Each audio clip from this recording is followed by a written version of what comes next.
Hey, Becky. How you doing? I'm well. How are you? Hanging in there. How about you? Well, yes, I'm certainly hanging in there. I'm not doing nearly as much as you these days, I'm sure. So I'm glad you're hanging in there. Yes. Things are good. It's such beautiful weather. Oh, amazing. Supposed to head up to Nova Scotia next week, and I'm afraid that I'm either going to get all the rain that they haven't been getting or all the smoke that's still going to be, covering the province, unfortunately. Well, Sam, my son was just, I was just speaking with him. He was driving to Philadelphia and he said the smoke in New York City, he could really see it. Is that right? Really Wow. easy there.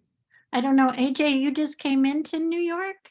I was there on Saturday, but it was kind of later in the day and I was just there for basically the night. Came back the night. I can't say that I noticed it, but yeah. Yeah, it didn't sound good. No. So while we have this opportunity, I mainly just wanted to double check that we have a chat option. I don't see it on my screen. Okay. Yeah, I don't see it either. No, it's not here. All right, let me see what I can do about that. Or before Right. you go through too much trouble, Becky, yeah, I think you both saw, I received no questions in advance. So another option, I think it's going to be a little less formal tonight than the past ones and maybe fewer people. Maybe we can just let people raise their hands and call on them and let them ask their questions. What do you think about that? I Don't like it, Becky. I was waiting for AJ. I would optimistically that should work fine. It's just it all depends on the turnout. If it's a high volume of participants, that I worry a little bit about that, and just the redundancy sometimes of Right. people asking essentially the same version. But if and I think you might be right that if it's a smaller group than maybe we've experienced in the last couple of times we've done this, then I think that could work. But Well, what would it involve to set up the chat function, Becky? Is that something you could even do? I'm not certain. I gotta go see if I can do that at this point. I'm just terrified that it's tied to the address, and I would have had to go into the basic programming because it's so long since we've Right. used it. But let me just see if I can get in there without mucking things up.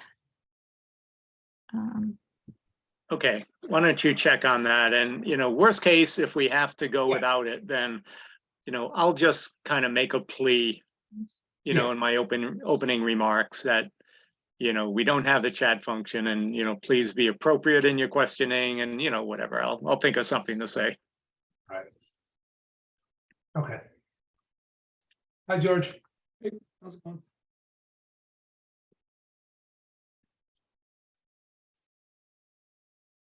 How you holding up today? It was a rough game for you last night, I'm sure. Oh yeah, I've been trying not to think about it.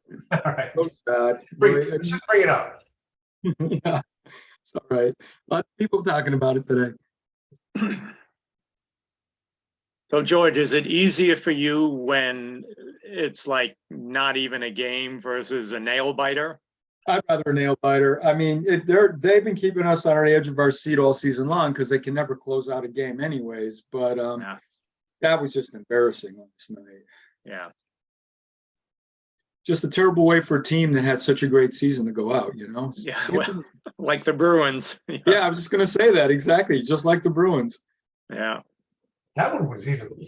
That one felt even worse. I mean, that's like a historic team. I mean, regular season, I should say. Yes, a lot of records. Well, the one thing I will say is that Miami hockey team, that Florida hockey team, their defense is just a monster. Yeah. They really are that good. Yeah. Yeah, I'm rooting for them now. Yeah, me too. You might as well lose to the champs, right? Yeah.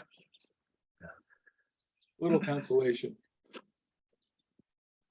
AJ, are you expecting all of your members to be here tonight? I think so, yeah. Okay, and will you be doing all the presenting, or maybe some of them as well? I think I'll kind of walk through, but I'm gonna, they don't know it, but I'm gonna call on folks to just take a shot. Like George, I thought, you know, if you were comfortable just explaining Prop 2.5 and the excess levy capacity and just kind of the sort of basic information that you think folks need to know about that. Sure, yeah, depending on the questions will have an impact on how deeply we get into it. Exactly. So yeah, I think I'll just kind of walk through the annual report, but then I've got some notes I took, but I'll kind of call on people. So. Okay, sounds good.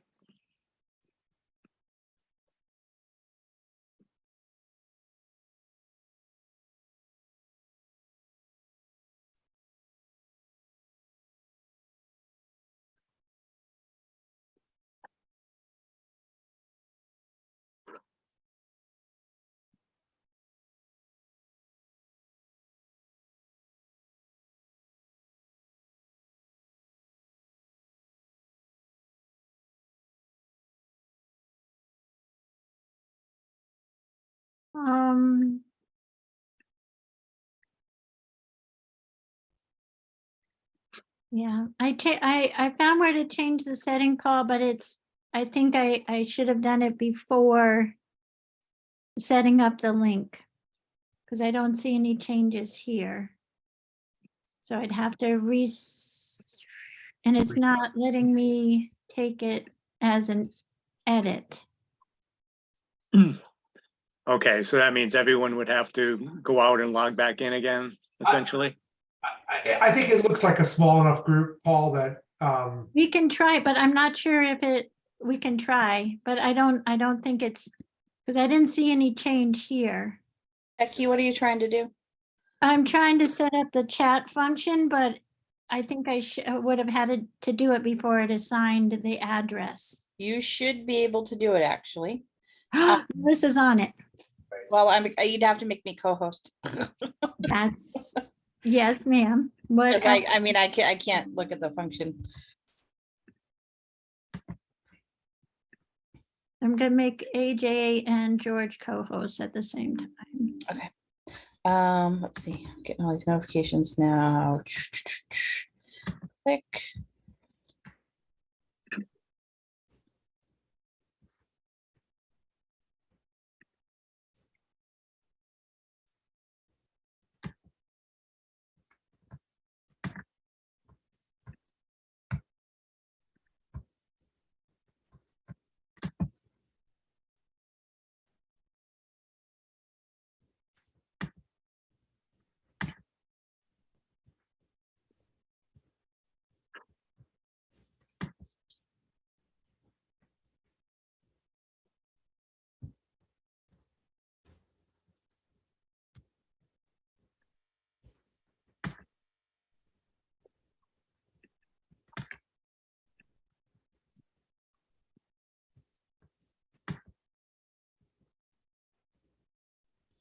Yeah, Becky, you might actually have to go. You as the account holder might actually be able to go into the meeting, go through Zoom.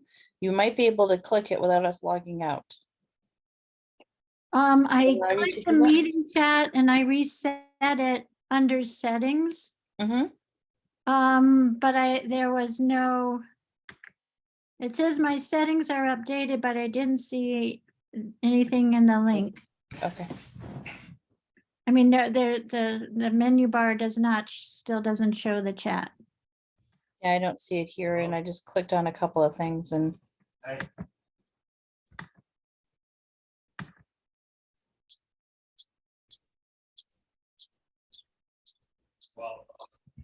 All right, I don't believe, I'm sorry, Paul.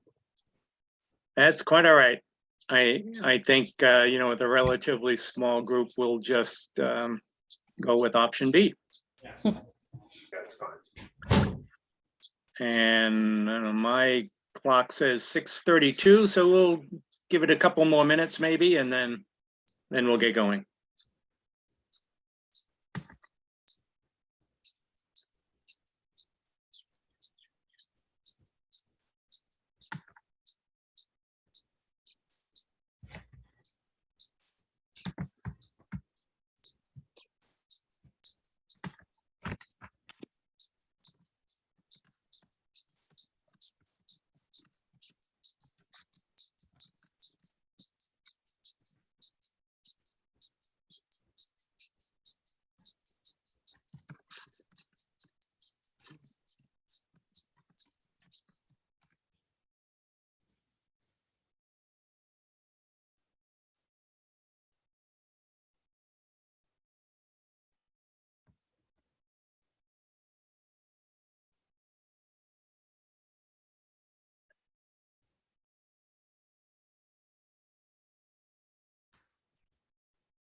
Actually, AJ, you'll be opening your official FinCom meeting, I guess. So once you have your quorum here, you could really do that anytime, Yeah. even if we don't start the presentation part yet.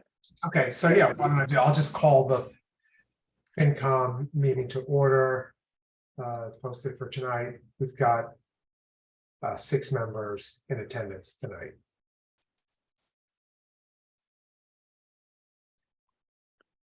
Okay, and it is 6:35, so I think we will get started. Well, greetings, everybody, and thank you for tuning in tonight to the presentation of the proposed fiscal year 2024 budget for the town of Shutesbury. I believe this is the 3rd year, if I remember right, that the Finance Committee has offered these pre-town meeting presentations to provide an opportunity for residents to learn more or ask questions about the proposed budget before we actually vote on it at the upcoming annual town meeting on Saturday. The format for this evening will be similar to the last couple of years, although maybe a bit less formal tonight. We'll start with the Finance Committee members giving a general overview of the budget, then move to questions from those in attendance.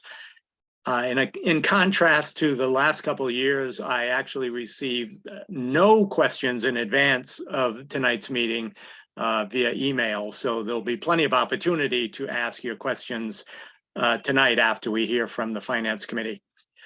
We have just a couple of ground rules for the evening. The first one was going to be to use the chat function if you have questions, but we don't have a chat function available tonight. So if you do have questions this evening, when we get to that point, I'll just ask you, and I'll go over this again later. I'll just ask you to raise your hand, and then I will acknowledge you at that point, and you can just turn on your audio and ask your question.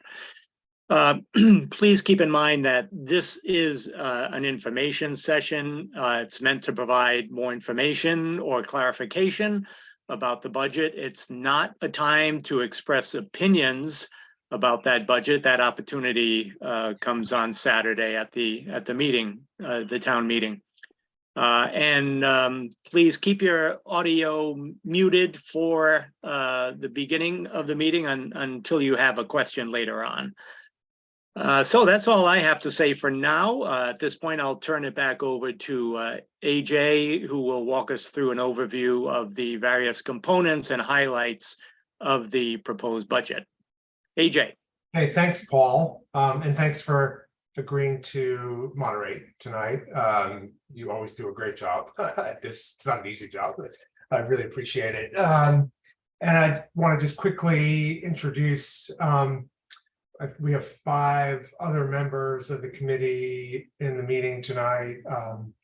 And they're great colleagues and have spent a incredible amount of time over the last year preparing the materials, and kind of we work closely as a group. So even though I'm going to kind of take the lead in walking us through a summary of the budget, this is everything I'm saying is a reflection of kind of work that a team of 7 of us have done.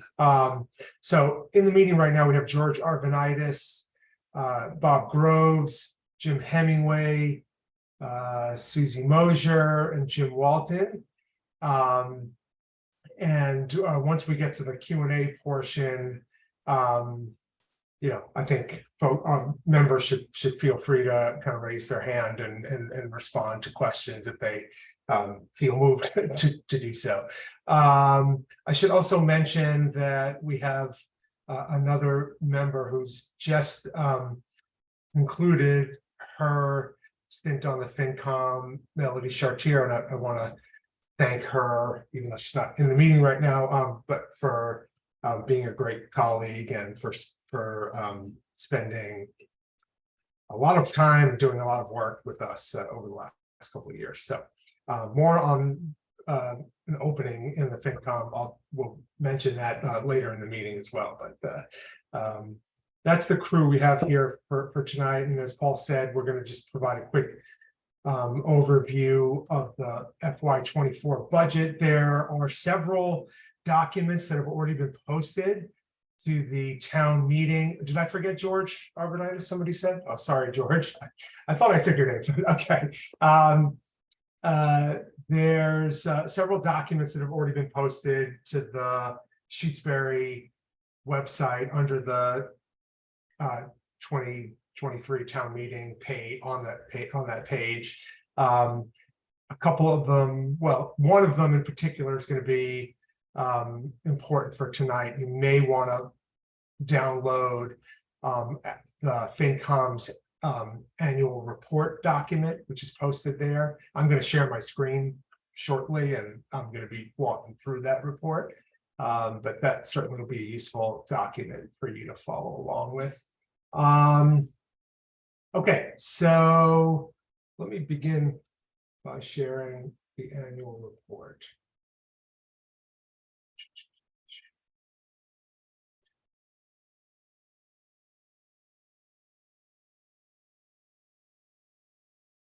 Okay.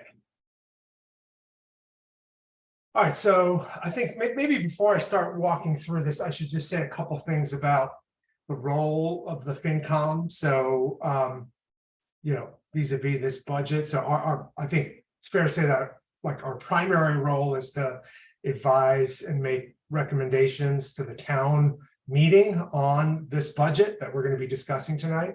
I mean, ultimately, the town is going to vote on whether or not to approve it, but we are going to be discussing our recommendations.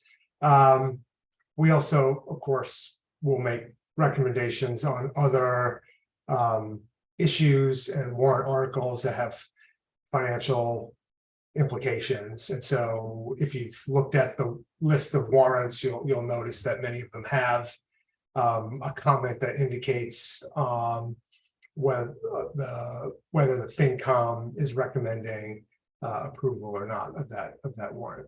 Other duties that we have that are maybe less relevant to tonight's discussion, but might be useful for you to know, is that we make transfers from a reserve fund where we can transfer funds from our FinCom reserve fund to various departmental budgets for unforeseen or extraordinary issues, expenses that come up during the year, where it's clearly, where it wouldn't be practical to hold another town meeting to approve them. So we have the flexibility and the statutory authority to reserve to transfer funds from our own reserve account for those purposes. It's something we've done quite a bit of this year for whatever reason. This was a year where there were lots of kind of unforeseen repairs, issues that required kind of emergency transfers. And so that's one of our responsibilities. We engage in kind of long-term financial planning as well.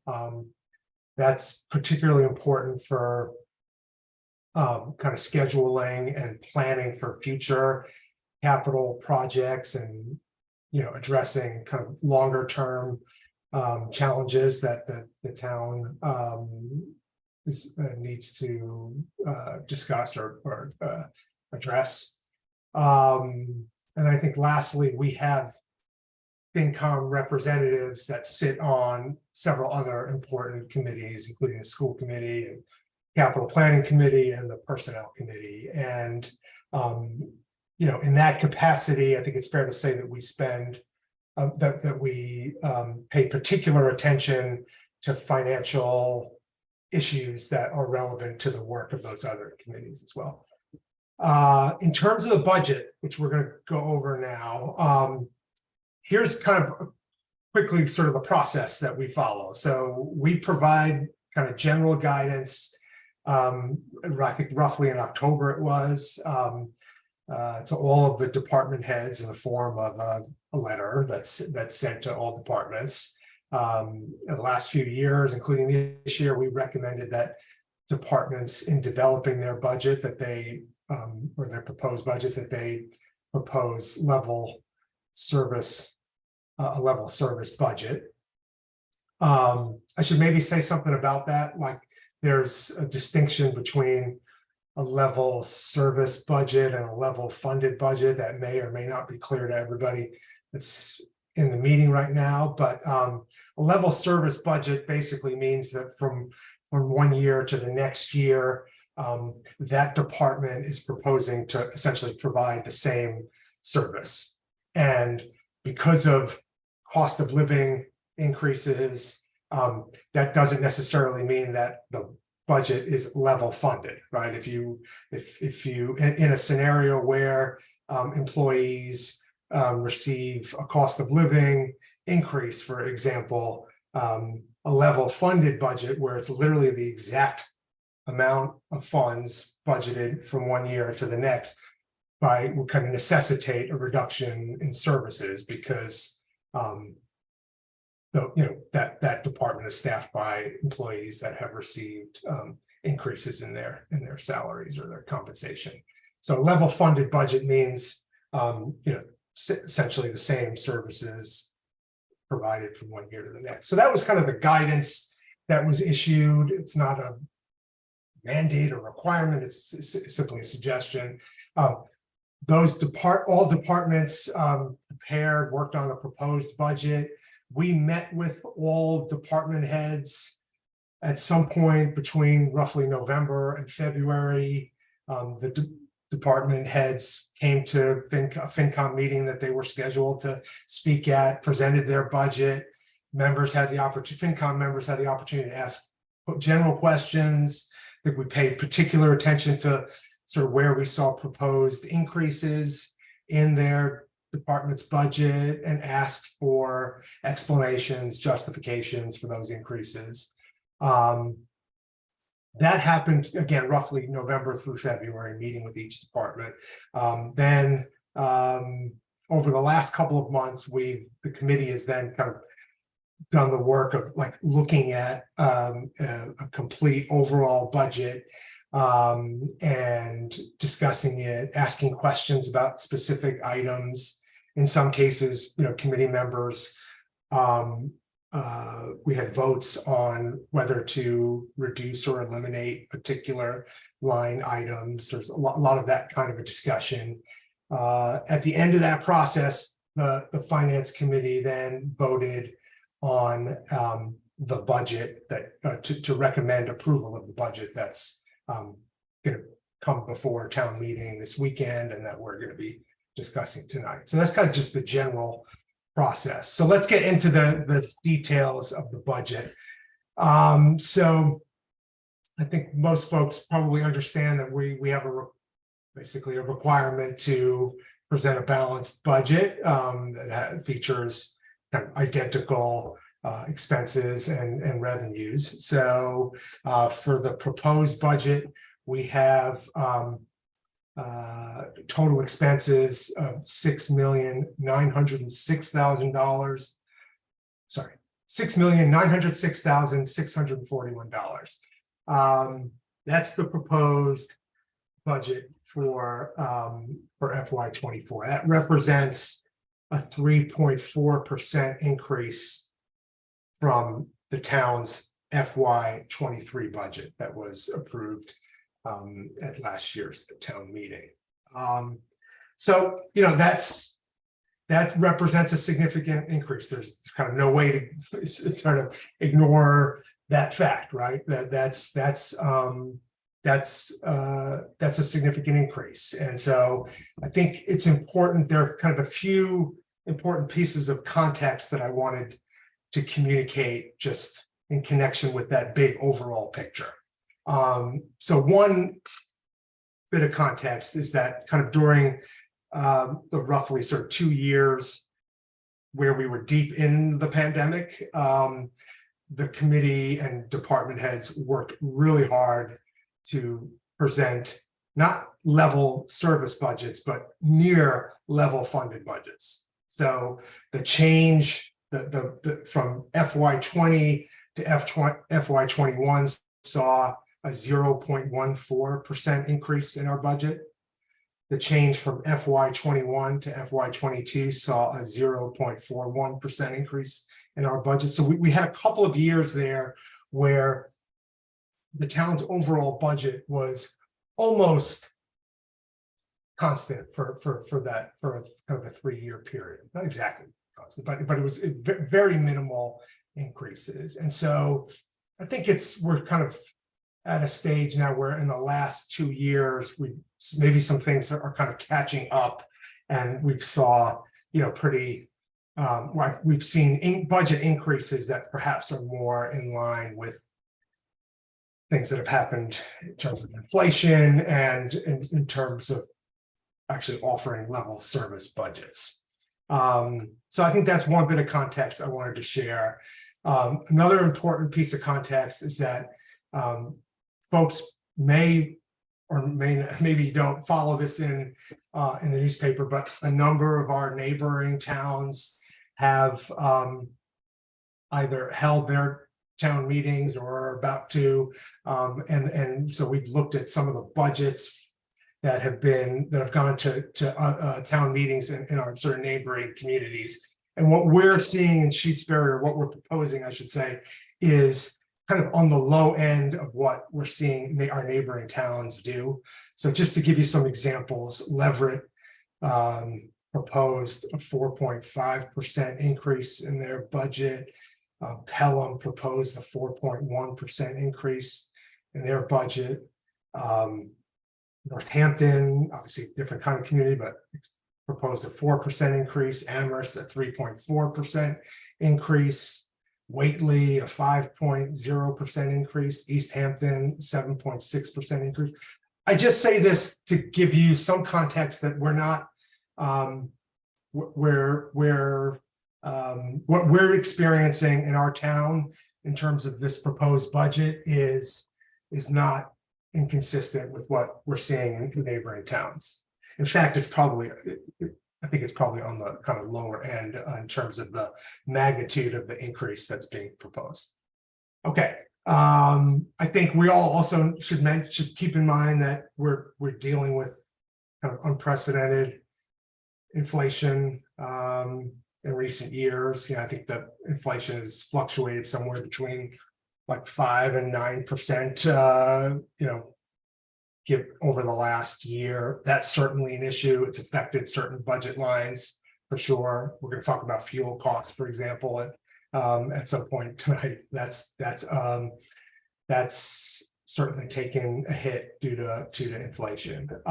Last context I want to mention is that we actually experienced a reduction in state aid of approximately 0.5%, which this is despite, I think, the promise or hope that the fair share amendment might generate some additional support for public education.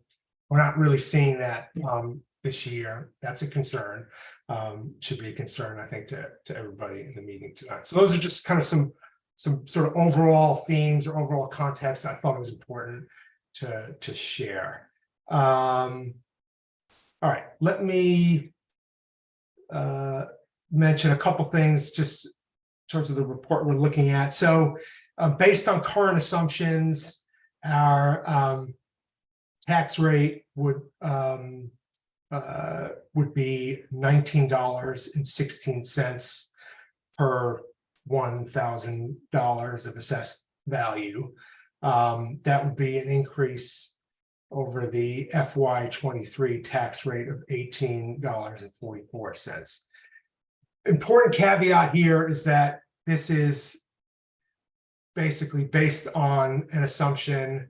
Folks should correct me if I'm wrong about what I'm about to say, that we're going to see the same total assessed value when we do revaluations this summer. So that may change, and if the total kind of global assessed value of all property in Shutesbury increases in the next revaluation, then this tax rate that we're looking at will actually be a smaller number. But we're working on our kind of best, safest assumption right now, and that would yield this tax rate that you see here. Okay, important bit of information too on the revenue side is that we obviously raise revenue from a number of different sources to fund the expense budget that is represented in this total of $6.9 million. 77% of the total revenues that are needed to fund our budget come from residential property taxes. So that that's just a fact of life in a community like ours. We don't have a lot of sources of revenue. It means we're relying heavily on our property tax base. Let's see. I'm going to kind of skip ahead.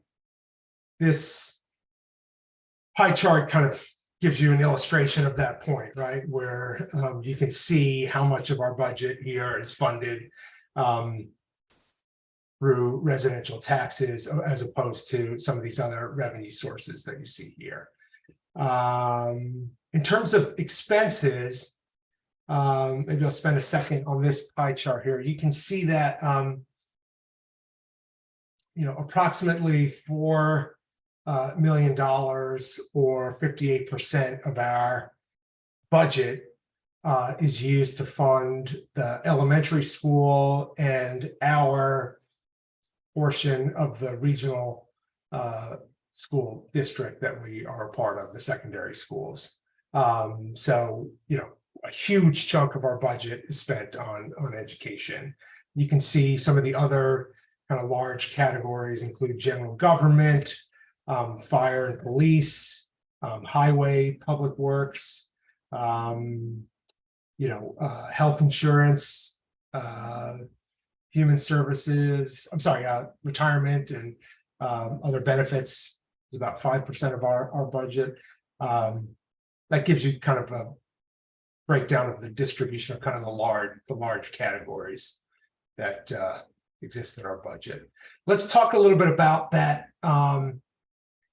that increase, the sort of significant changes. So, I mentioned that we're seeing a 3.4% increase in the proposed budget.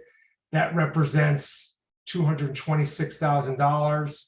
This section of the report really breaks down kind of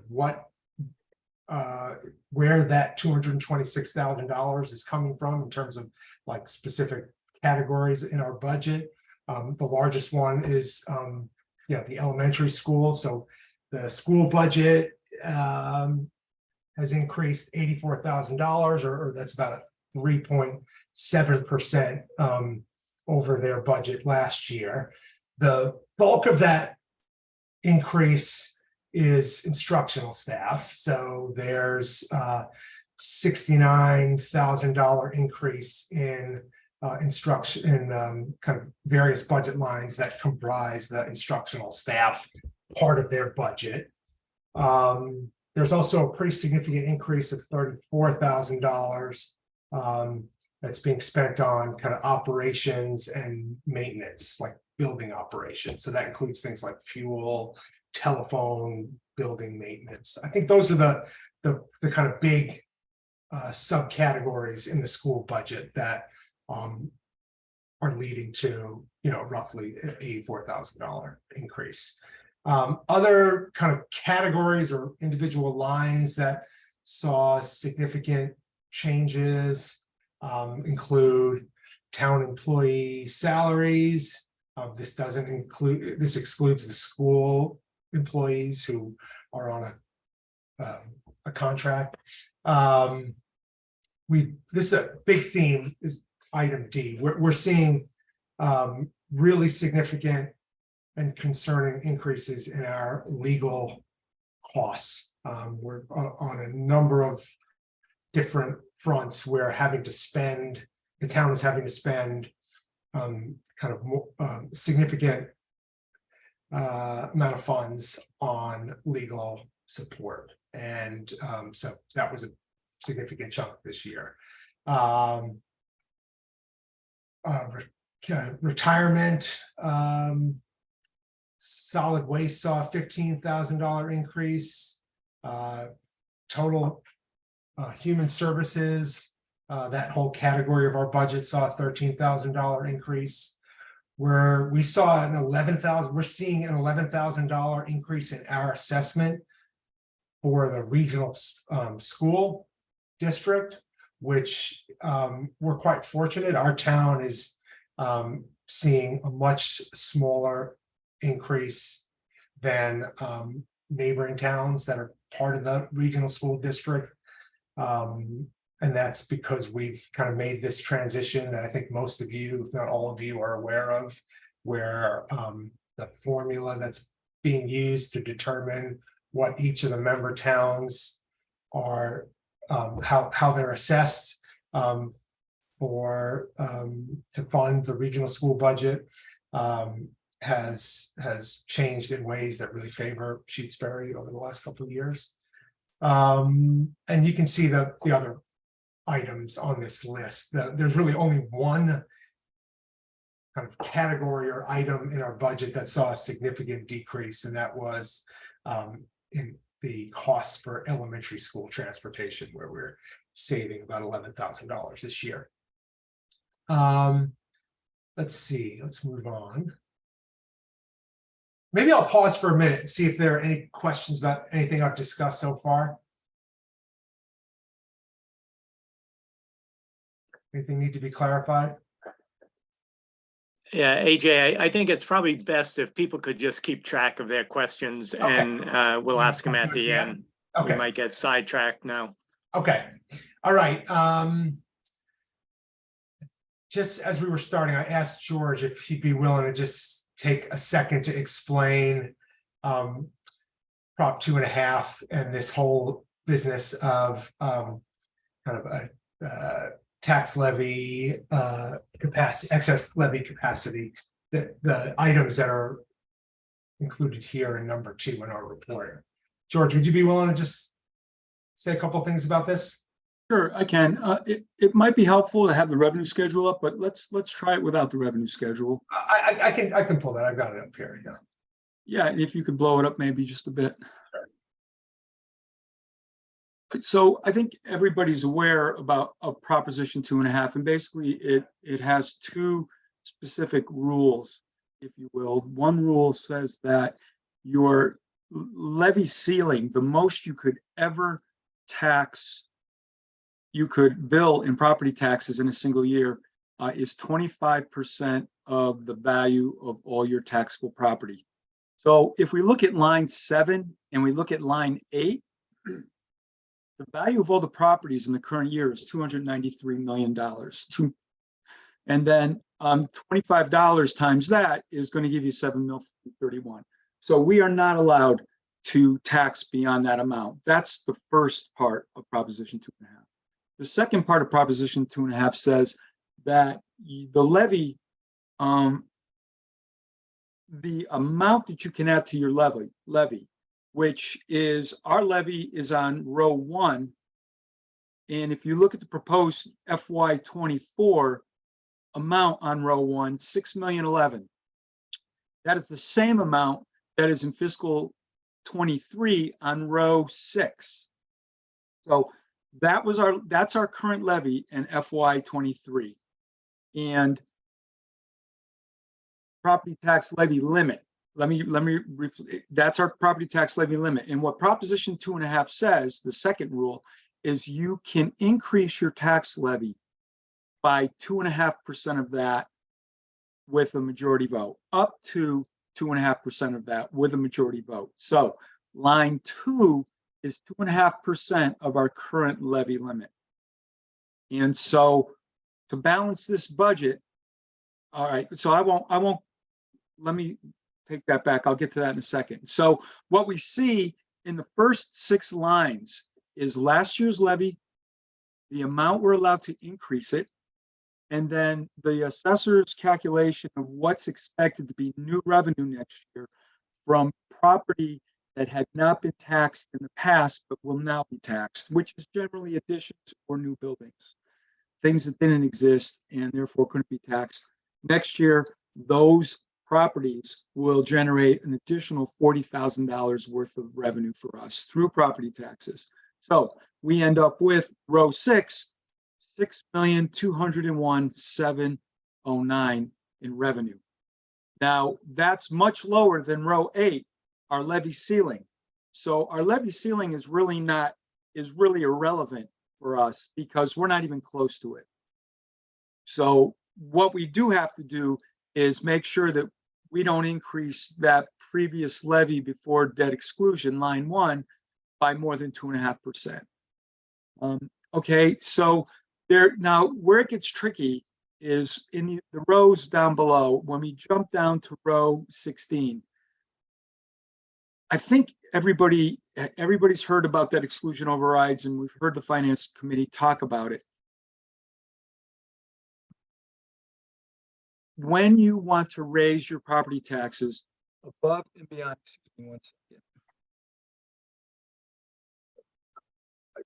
That aside. So if you are going to collect taxes above and beyond what's on line 6, there's 2 ways to do it. So first of all, debt exclusion overrides. When we decide as a town that we want to purchase a large item that's going to have large debt service that lasts many years.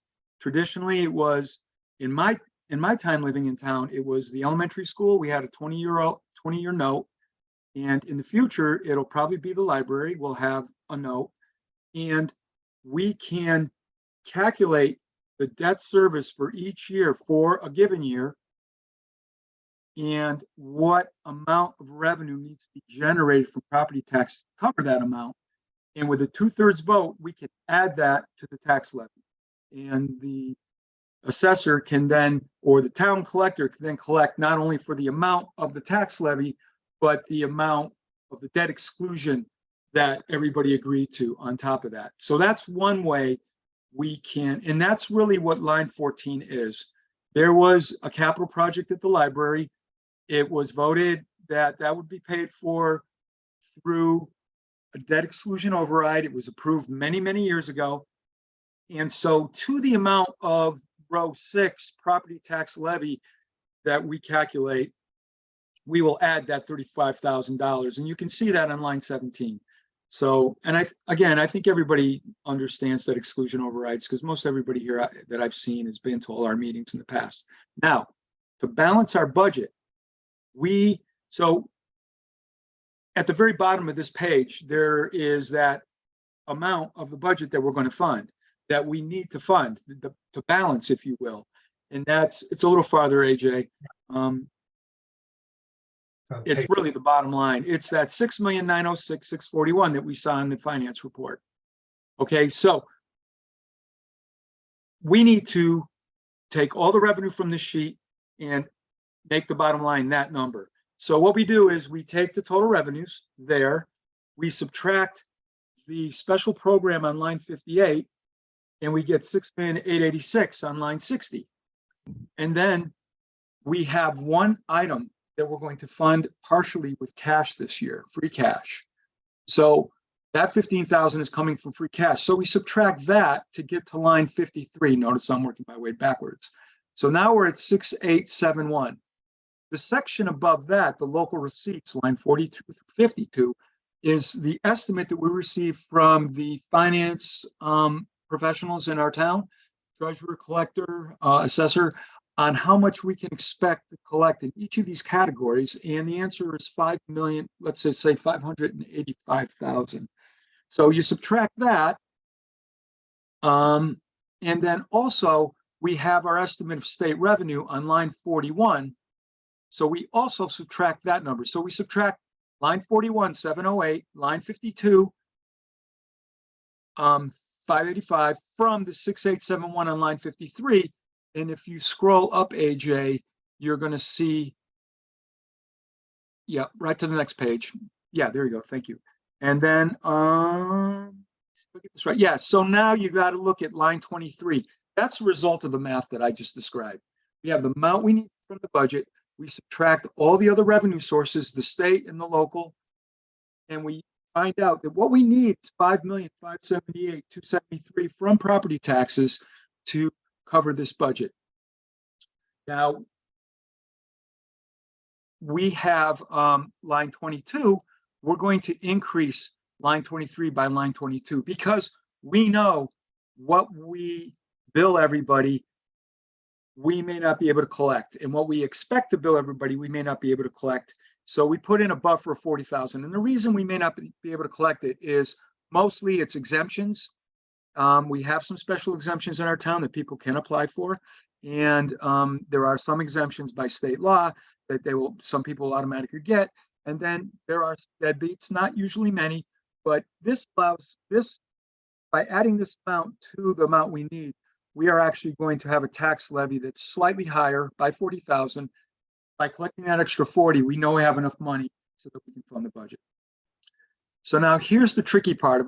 I've explained how to get to row 17, which was basically increase 2.5, add the debt exclusion override, and then I showed how we determine what we need in revenue is 5,000,006. So what's the difference? Well, the difference is 618,000 that we do not need to tax. And that's called, you can see the description all the way to the left, excess levy capacity. The accumulation of line 1, or I should say line 6, over the course of time is the amount that we could have taxed under Proposition 2.5. But for the last, and since the last override we have never increased our tax levy by 2.5%. And quite honestly, from my recollection, it's usually not even 1%, 1 to 1.5%. And there is a document somewhere that shows that. But what's been happening is we haven't been increasing by 2.5. So this excess levy capacity, if you look at it, in fiscal 19 was $166,000, and then it went to 171. We had a big jump in fiscal 21, and partially that was because we used a lot of cash in the budget. Let me strike that from the record. There could be other reasons as well, but 572, and then the next year 537. So it looks like it actually went down a little in fiscal 22, and then 23 it went up. So coming into this year, we had excess levy capacity of 640. This year, to balance this budget, we actually need to use some of that 640. And that's the 22,503 that you see in the far right-hand corner. And I don't know what else to say, but that's how we get from row 6 to row 20. It's through the excess levy capacity, and we are allowed by law to use some of that excess levy capacity with no more than a majority vote. And just so everybody understands, if we had 0 excess levy capacity and we wanted to raise 5,578,273, then that 22,503 over there, we wouldn't have the option of getting it from here. We would have at the very top have to make line 2 $172,800. We would need to go over 2.5%.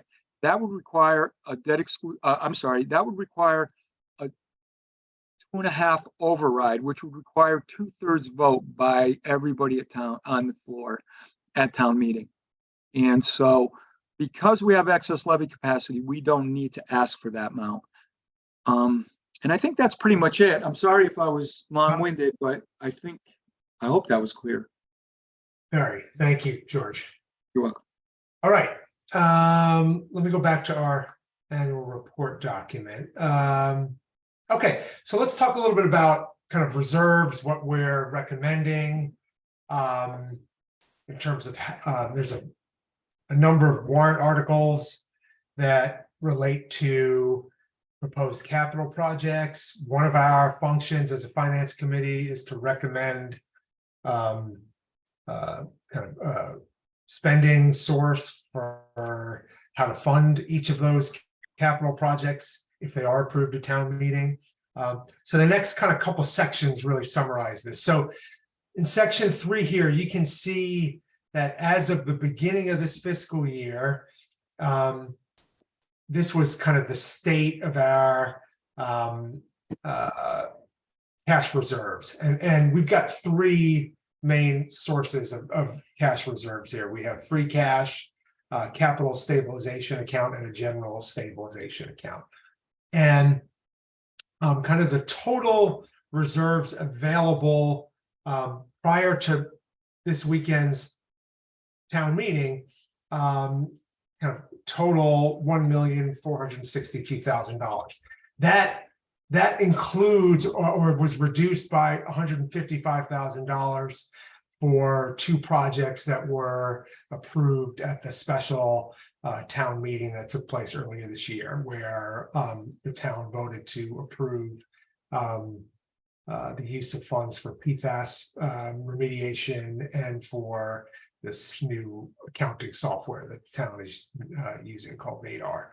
So this is where our cash reserves kind of begin before we vote on, before the town votes on Saturday.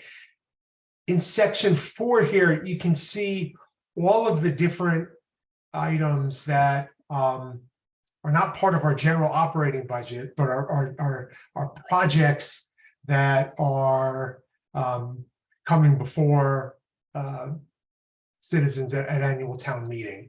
And so each one of these items has a warrant article that is related to it. And again, one of our responsibilities is to recommend how that project should be funded if it's approved.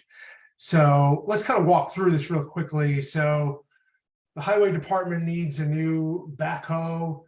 That after a proposed trade-in, that cost of that piece of machinery is $120,000. The committee is recommending that we borrow funds for that purchase. The elementary school roof, I think most of you know, we talked about it at annual town meeting last year. It's been a topic of conversation. We funded, or the town, I should say, funded an engineering study at last year's town meeting to, among other things, kind of develop an estimate of what it will cost to finish the roof repair project that has been happening in 2 stages. So right now we are estimating, and this is a very conservative estimate, that the cost of that project will be $600,000. $300,000 has already $300,000 of ARPA funds. That's the American Rescue Plan Act. Is that right? That's already been approved by the select board to be spent for this project.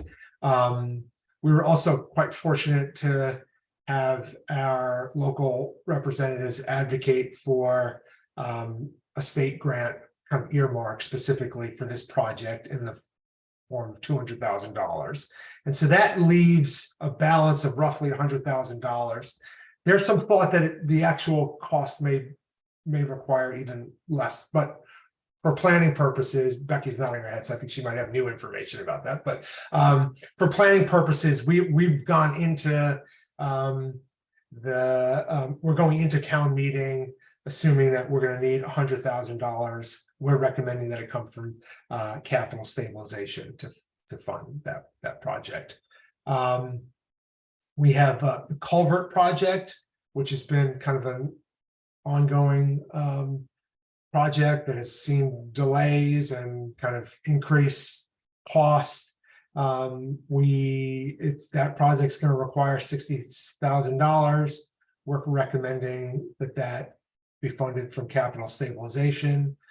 The elementary school has a security camera project. They will talk in detail. I'm not going to get into the sort of details of each of these projects because you're going to hear about it from the relevant kind of sponsors at town meeting. But anyway, there's a proposed project to install security cameras. There's Lake Wyola drawdown. That's going to be $35,000. We're recommending free cash be used to fund that. Dam consulting costs, $35,000. We're recommending free cash be used for that. Improvements or changes to the elementary school HVAC system. We're recommending that $33,000 of capital stabilization funds be used for that. New flooring in a couple of spaces at the elementary school. It's going to require $31,000. We're recommending that free cash be used for that. Some various upgrades and repairs to town buildings. There'll be a discussion about this at town meeting. Proposed amount for those upgrades is $20,000. We're recommending that come from free cash. Those are all kind of capital projects. Then there are a couple of non-capital projects that we are not part of our operating budget, so we needed to make a recommendation for how to fund them. One is kind of a transfer of $15,000 from free cash to our legal budget, again because of some unprecedented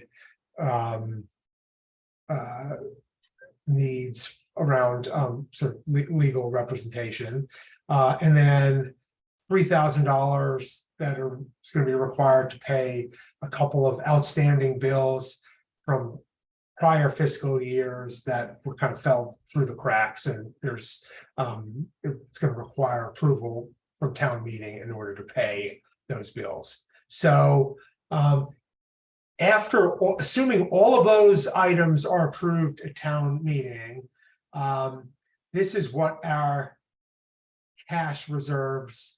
This is where we anticipate our cash reserves are going to be after if all of those things are approved. So that would leave a total of $1,138,000 in cash reserves. Just a couple things on reserves. We have municipal guidelines that the town were kind of drafted for the town that recommend that we maintain free cash reserves that are equal to 10% of our annual revenues. We're kind of right there after all of these expenditures. And then as well as a recommendation that we maintain 5% of our annual revenues in stabilization funds. And so, again, assuming these things are approved, our cash reserves are going to be drawn down to these numbers, and we're going to be right at kind of those levels.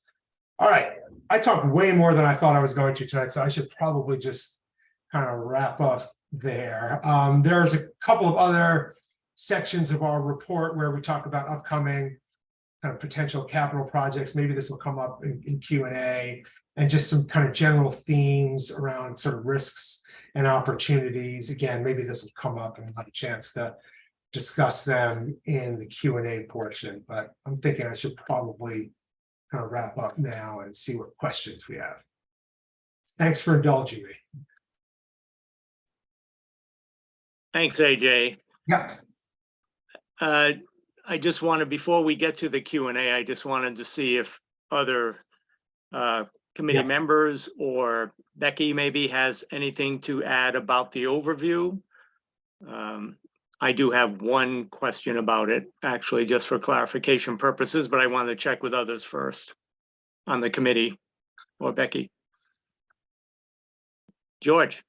I just want to say, I spotted 2 errors in section 4. They're minor errors, but I hope we can update the report, maybe load it. The footnote for the roof said free cash, but it's capital stabilization, as AJ had pointed out. Yeah. And also the title of number 4 needs a tweak, because it says free cash recommendations. It's really funding recommendations. So just so everybody knows, if they were looking at that and they saw that, I just thought I'd point out those 2 things.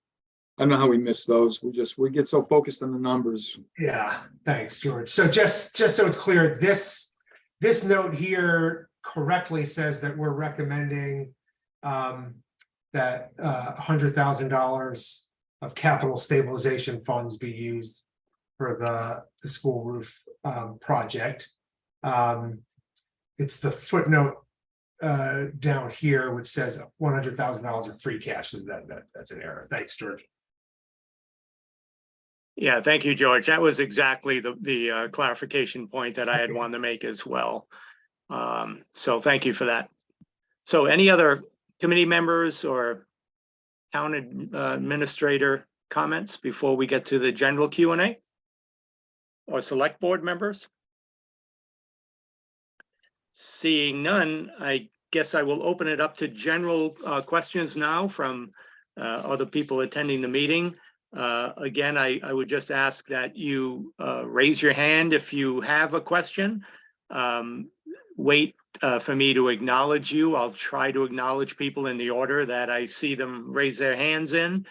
Remember to unmute yourself before you ask your question. Be clear and concise in what you ask. And again, remember that this is not a time for expressing opinions about what was presented, but just to ask clarifying questions if you have any. So, do we have any questions?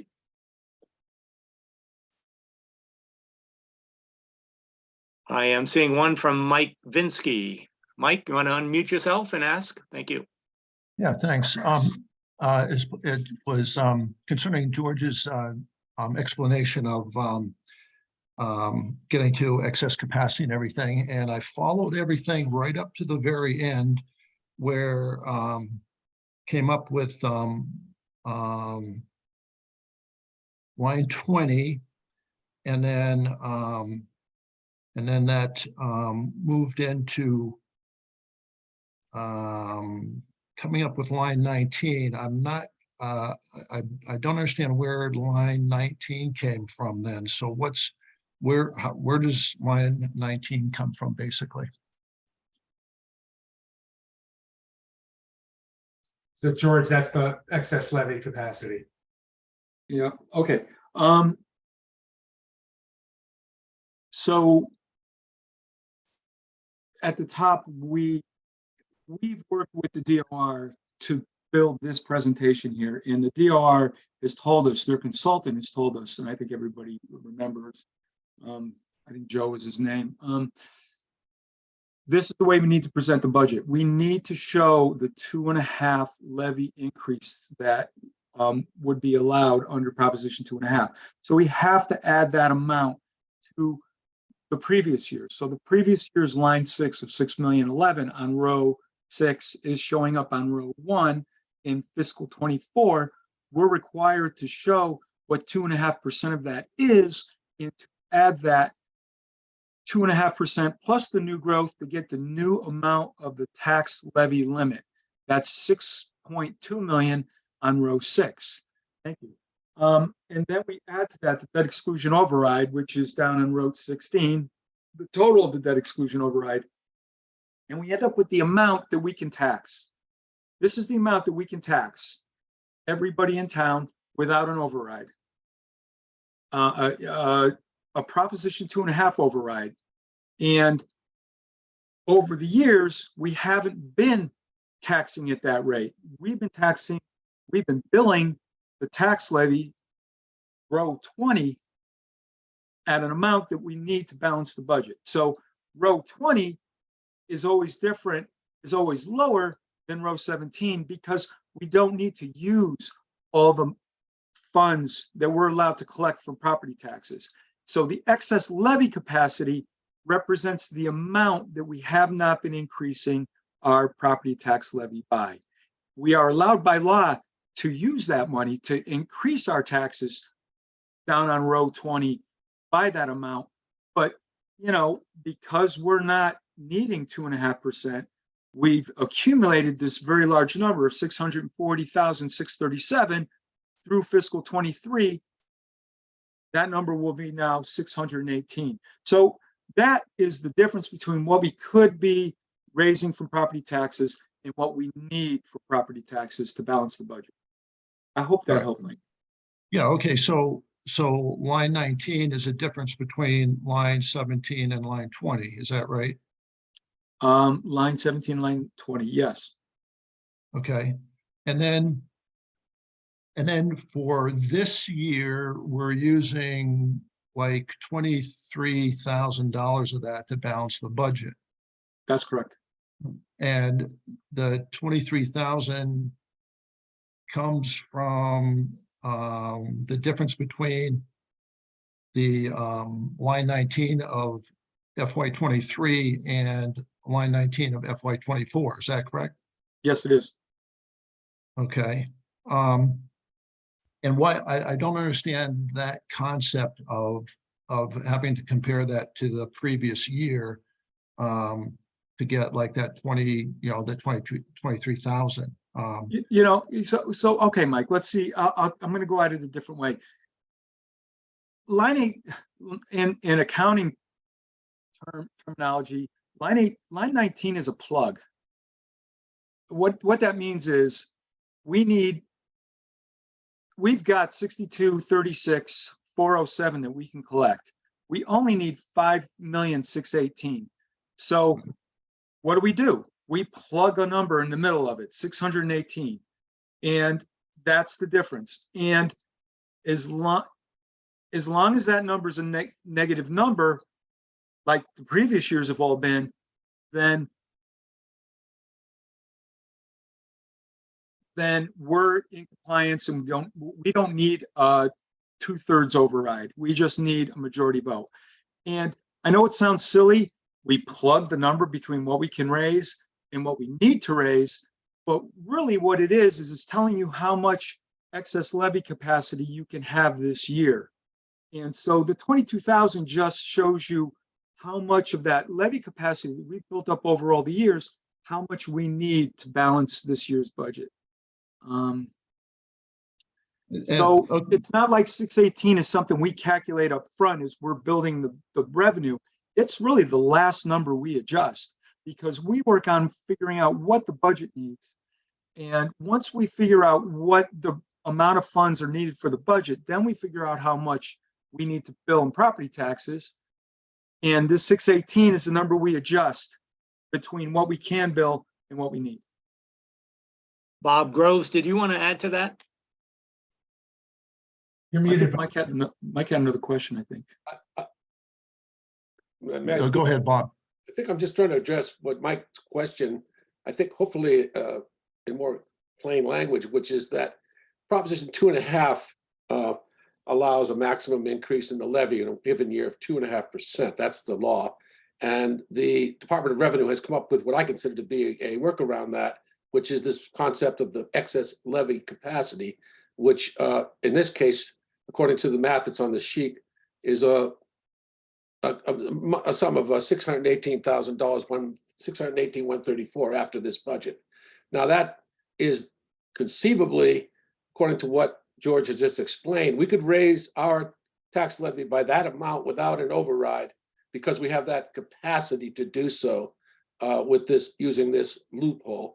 Now, I personally am against that concept. I don't like Joe Markarian's advice to the town to use it, but that's the rules we're operating under. And what it means is that we're going to, without an override vote, we're going to increase the levy by more than 2.5%. And that number will be reduced from last year's total by the amount of that increase in excess of 2.5%. So it will be reduced by $22,503 this year. Does that make sense, Mike? Sort of, but this is an annual exercise for me to try to figure this out, and it's a little bit clearer this year, but it's not. I couldn't talk somebody through it, which is eventually what my goal is. But one last question on this though. So basically that $23,000 that we're using excess capacity for is to close the gap in what we need and what we can get with Proposition 2.5 just as it is.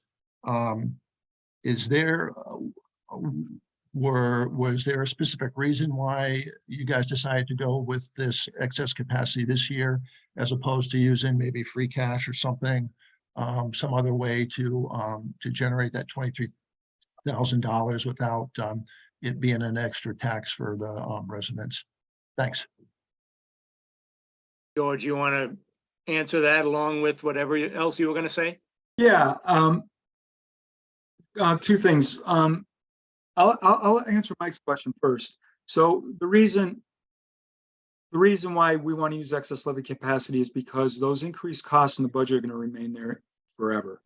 Inflation has hit us hard this year, and there's been other forces as well, external forces that have been hitting all the towns, and we don't want to fund the budget with cash. That's not sustainable in the long run. So this 22,000, along with the rest of the revenue, the 150 and the 40,000, is really what we need for in the long run, because all those costs are really recurring costs. Does that make sense, Mike? Oh, yeah, that's an answer. I understand the answer. Thanks. Yeah, that's why. And the format we chose to use was recommended by the DOR. Joe Markarian wasn't recommending to us a way to use excess levy capacity. The law says how we use excess levy capacity. The reason we show it the way we do is so that everybody in town can see what we could bill for property taxes, and also how much of that we haven't been billing for, so that people know that that excess levy capacity is there and could be tapped. The Finance Committee has no intention on touching that 600,000. If I may speak for the committee, we have never talked about trying to dig deep into that. We certainly want to avoid it, like we have in all the other years. Me personally, I don't want my property taxes going up, and so it has built up that way, and it's what it is, and who knows what's going to happen in the long range. But again, that's a formatting thing. It's the law. The state says you can go up 2.5 every year. They didn't say you need a 2/3 vote to go slightly over it if you have excess levy capacity. They actually left that excess levy capacity there for the towns to use when they need it. And for us on the Finance Committee, for me personally, this is an extraordinary time this year, and unfortunately, we did need to tap into it. Okay, it is a complicated issue, and I appreciate your efforts to try to clarify it. Other questions? Anybody? What a great opportunity. Looks like Eric. Yes, Eric. Unmute, please. Yeah, Yes, there you go. yes. Two very quick comments and then questions. Comments. A, thank you for doing all this hard work. I know you guys work incredibly hard doing this, and it's tremendous. It's really well presented and very clear and well thought out. The second, the question I have really sort of deals with the budget itself, and that is to say, are we comfortable with, or are you comfortable with the amount of money we're budgeting for legal expenses for next year? Or are we going to be in trouble on that particular item? I mean, well, Becky's gonna have something to say, I'm sure, but yeah, I mean, every time this topic has come up, the committee, we've been told to expect that this is not going to be sufficient. So I think we are prepared for the reality that we're going to be talking about this topic throughout the upcoming fiscal year, and that there are going to probably be conversations about kind of where can we kind of tap additional resources. So we're certainly aware that what's in the budget right now is likely to not be sufficient. Okay, Becky, did you want to add to that, Becky? And then we'll go to Susie. AJ folded my comments right into his answer. They've been listening to everything I'm saying. Thank you, AJ. Susie. There are two kinds of legal expenses that we distinguished. There's the ones that are using for permitting and NOIs and consultations. And that's the basic area on the operating budget line that's brought it up to 40,000. But in our risks section of our report, number 6, we know that there will be more rising legal costs due to a suit that the town is wrestling with. And so that is separated from the operating line.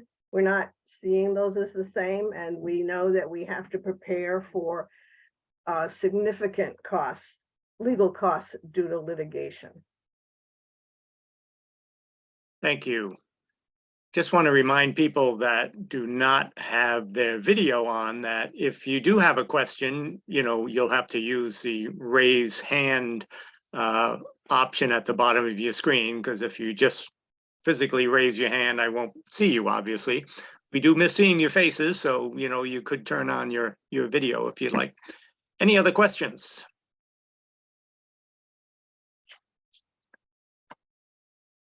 I am not.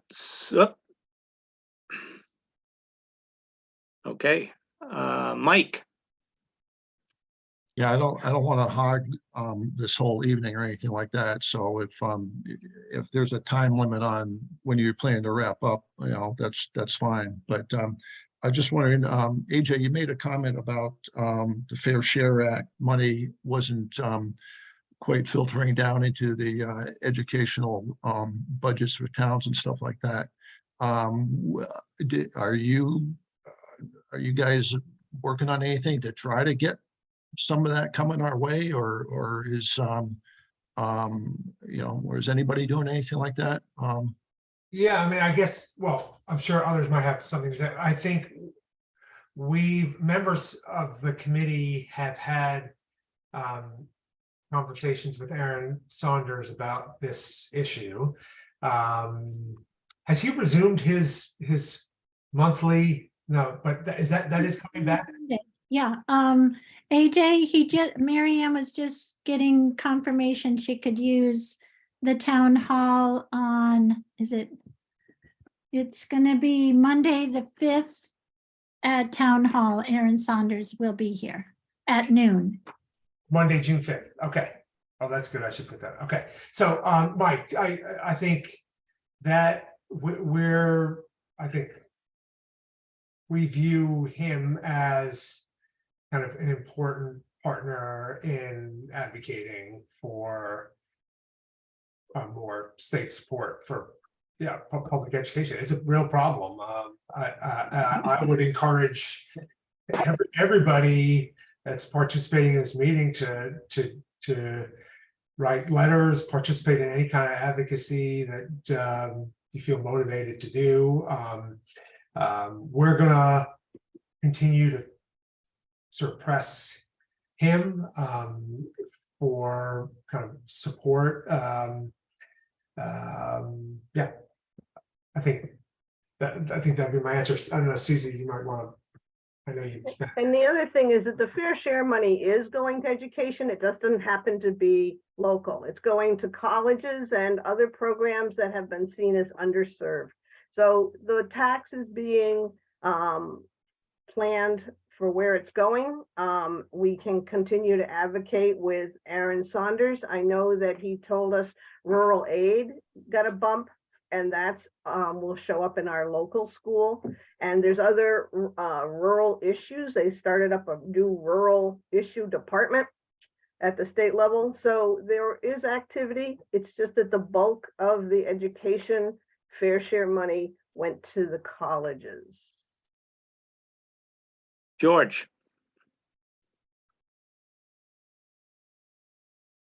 And I would add that there is a movement, across a lot of municipal governments where select boards, mayors, finance committees, finance directors are all reaching out to the state. They're hearing this banging of the drum about Chapter 70 underfunding.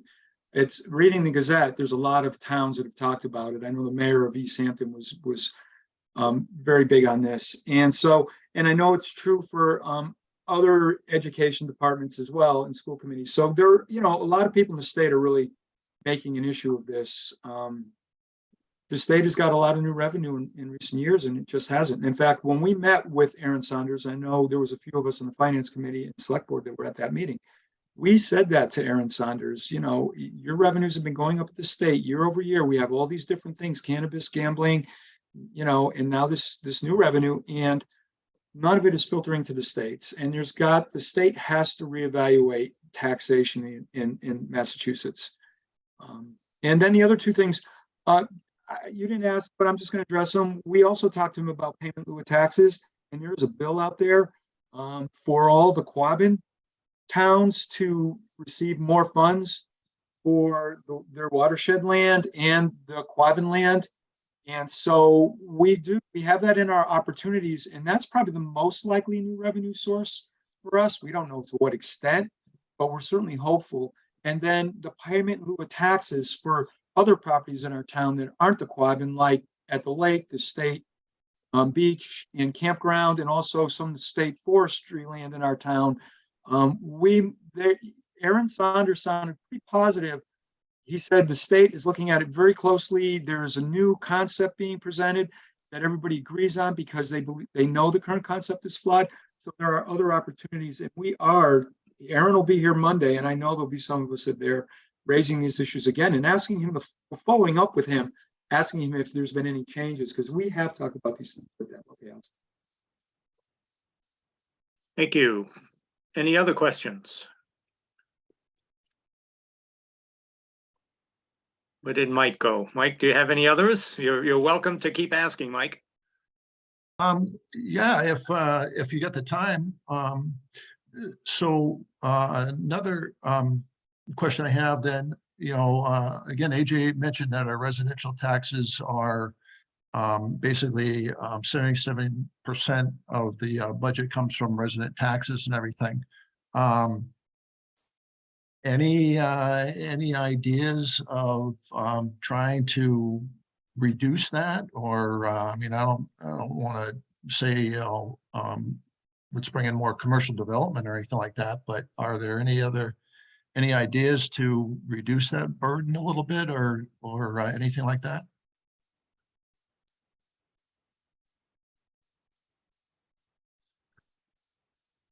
Yeah, Bob, would you want to just mention this concept of municipal solar that's kind of listed? Yeah, well, one of the things that many of us in town have been talking about, and Gail Huntress might have talked about it in her committee, I'm not sure, she might have remarks to say, is the idea of developing a municipal solar facility or program such as similar to our internet system that would provide electricity to townspeople through ownership of this solar farm, and it could be run. The concept that I have in my mind, at least, is it could be run similar to the way that our fiber network is run. That it's built out and then contracted to a manager or to a company that runs it, and then selling the electricity back to us. This land that would be exploited for this purpose would have to be part of our forest land, which could be, I don't know if we own any such tract of land, or we could lease it from some owner that is now got it under forestry protection. That's an idea that would reduce the cost of living here. It wouldn't necessarily decrease the tax rate, but cost of living is really the bottom line. That the pressure that's put on the lower earners in our town is from the cost of living in this town, and certainly property taxes, which are regressive taxes, put a lot of pressure on those individuals. And so I think that's one way that we could reduce the cost of living for people here, is to try to develop a scheme that would provide basically a substantial discount for electricity, like we have now done for our broadband system, which is I consider to be a remarkable success and with common property. And I think we could do this a similar thing. Hopefully we could do a similar thing. Becky tells me that the Energy Committee has been talking about this or looking into this concept. I haven't heard anything from them, but I did discuss it with a couple of members. They said they were interested in just exploring this idea. So I don't know. It's just an idea at this point, but it's a way that the cost of living could be reduced for our taxpayers. It certainly wouldn't provide tax money if such a thing were developed, but it could reduce the cost of living here. And I think the only other item to share, it's reflected in this same opportunity section in our report. We've talked in general terms, there's no specific proposal or anything, but about the concept of collaborating with neighbor communities to share services. And so that would be a strategy that if we could come up with kind of a working proposal to kind of share the costs of a service that we provide with a neighboring municipality, that would be a way to potentially reduce costs. Again, it's not raising additional taxes, but so again, that's just a kind of a general concept. Susie.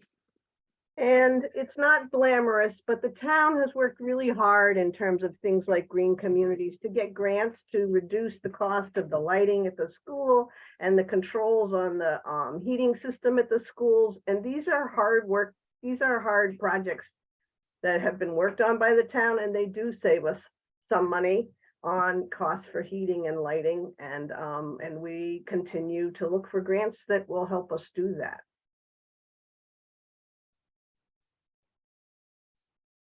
Other questions? I do have one, actually. It's in regards to the education components of our budget. I feel like I've been through many discussions about the school over, the decades that I've been in town, and I feel that overall the town has been a very strong supporter of education. But there's also been a strong interest over the years in understanding at least what the school budgets are, both on the elementary level and the secondary regional level. And I'm just wondering if the more detailed budgets for both those school systems are going to be available prior to town meeting for those that would like to be able to at least review them, even though they don't get to, have a big say in it other than the bottom line.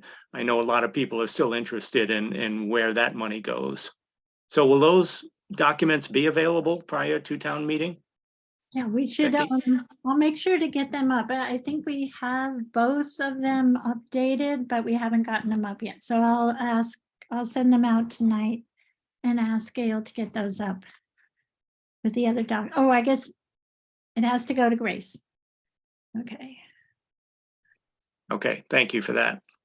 Yeah, So, I think yeah. just one thing on that, I mean, I think when you look at the elementary school budget, I think one of the things that'll be of interest to many folks is how the school is utilizing school choice and ESSER grant funds to support a number of roles at the elementary school that are really focused on kind of addressing the pandemic related learning loss that students have experienced, you know, being home for good portions of those couple of years. And so there's a number of roles that are not permanent roles, but are roles that have been developed specifically to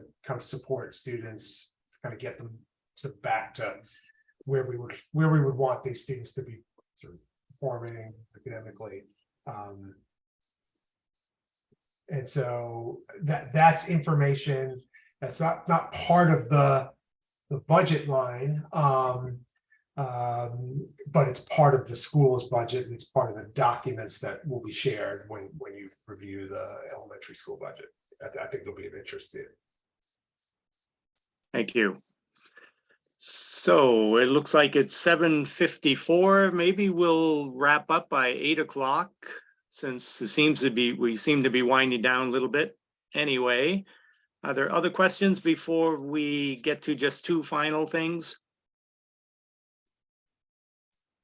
Last chance. Okay, so two last things then. One is AJ made reference earlier in the evening to the vacancy that we have on the Finance Committee right now. We have one vacancy that I hope to, you know, as the moderator, as you probably know, appoints the members of the Finance Committee. So I hope to be making that appointment in time for the start of the new fiscal year on July 1st. And I am still, or we are still actively soliciting interest on the part of residents, people who might want to have the experience of being on the Finance Committee and have experience, you know, that would be appropriate for that committee too, since there's so much that Finance Committee members need to know and to learn. So AJ, did you want to say anything more about that, since you had brought it up earlier? No, I just wanted to make sure people were aware of it, and that I think, yeah, that if there's anybody in this meeting tonight that's interested in learning more about the role, they are welcome to speak to me. I can kind of share with you a little bit about kind of my experience on the committee, and then ultimately, if you're interested in putting your name forth, I would encourage you to, speak with Paul about it. Great, yeah, and again, you can send a letter of interest to me at moderator@shutesbury.org if you do have any interest, and if you just want to spread the word to, you know, other people that you know who you think would be good members, that would be great as well. Okay, the final thing then that I wanted to say is thank you for those that you know, hung out with us tonight and you know, and attended this presentation. I want to thank all the Finance Committee members and the other town officials who are here as well. Shutesbury, for being such a small town, has a pretty complicated budget. And I think we realize that every year, you know, when we go through it at town meeting. And, you know, Finance Committee members literally have to know what every single line item in that budget is all about and the background for it. So I want to thank all the committee members for all the great work that you do. And again, I want to thank everyone else that attended tonight for coming to learn a little bit more about the budget so that we can be a little more efficient in getting through what always is a long day on this coming Saturday. So And thank you, Paul, for moderating tonight. I appreciate it. you're very welcome. So I guess, Susie, do you have one last comment? Yeah, I just want to mention that along with all the other ways people volunteer in town, on Friday at 2 o'clock, we'll begin the setup process. The big tent will be up, but there's tables and chairs and little tents, and it really is a community building activity when people show up and help. And if you can't be there on Friday at 2, maybe you'll be there at the close of town meeting and help take it all down. Thank you. Thank you. And AJ, I guess I'll turn it back over to you now to wrap up your meeting or continue your meeting, whatever you're choosing to do. Actually, I was going to ask if FinCom members can hang on for a couple of minutes after our guests leave us. I just had a couple of questions for you, just in preparation for Saturday. But I'll probably wait to adjourn the meeting until after we chat about that. So Okay, with that said, I guess we will close the public presentation part of the Finance Committee meeting. And again, thank you all and good night. Good night. Thank you, Paul. Good night, everybody. Good night.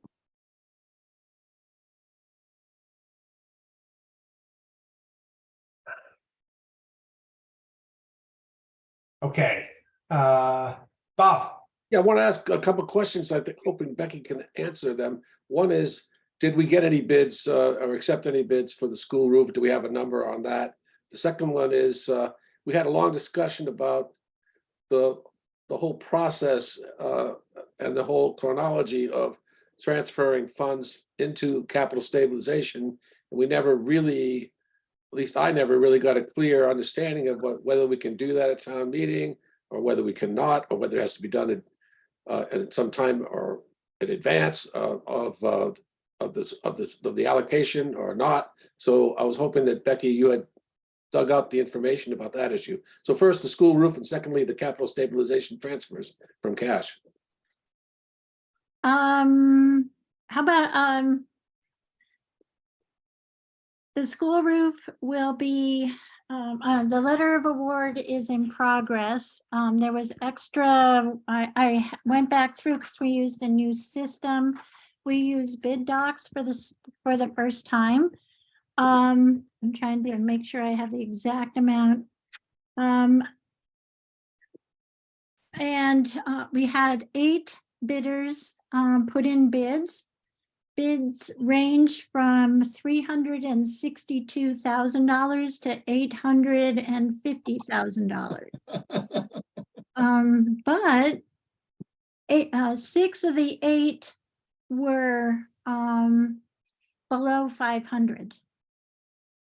And the engineer took the lead on verifying the references on the low bidder at $362,400 and came back with solid, good references.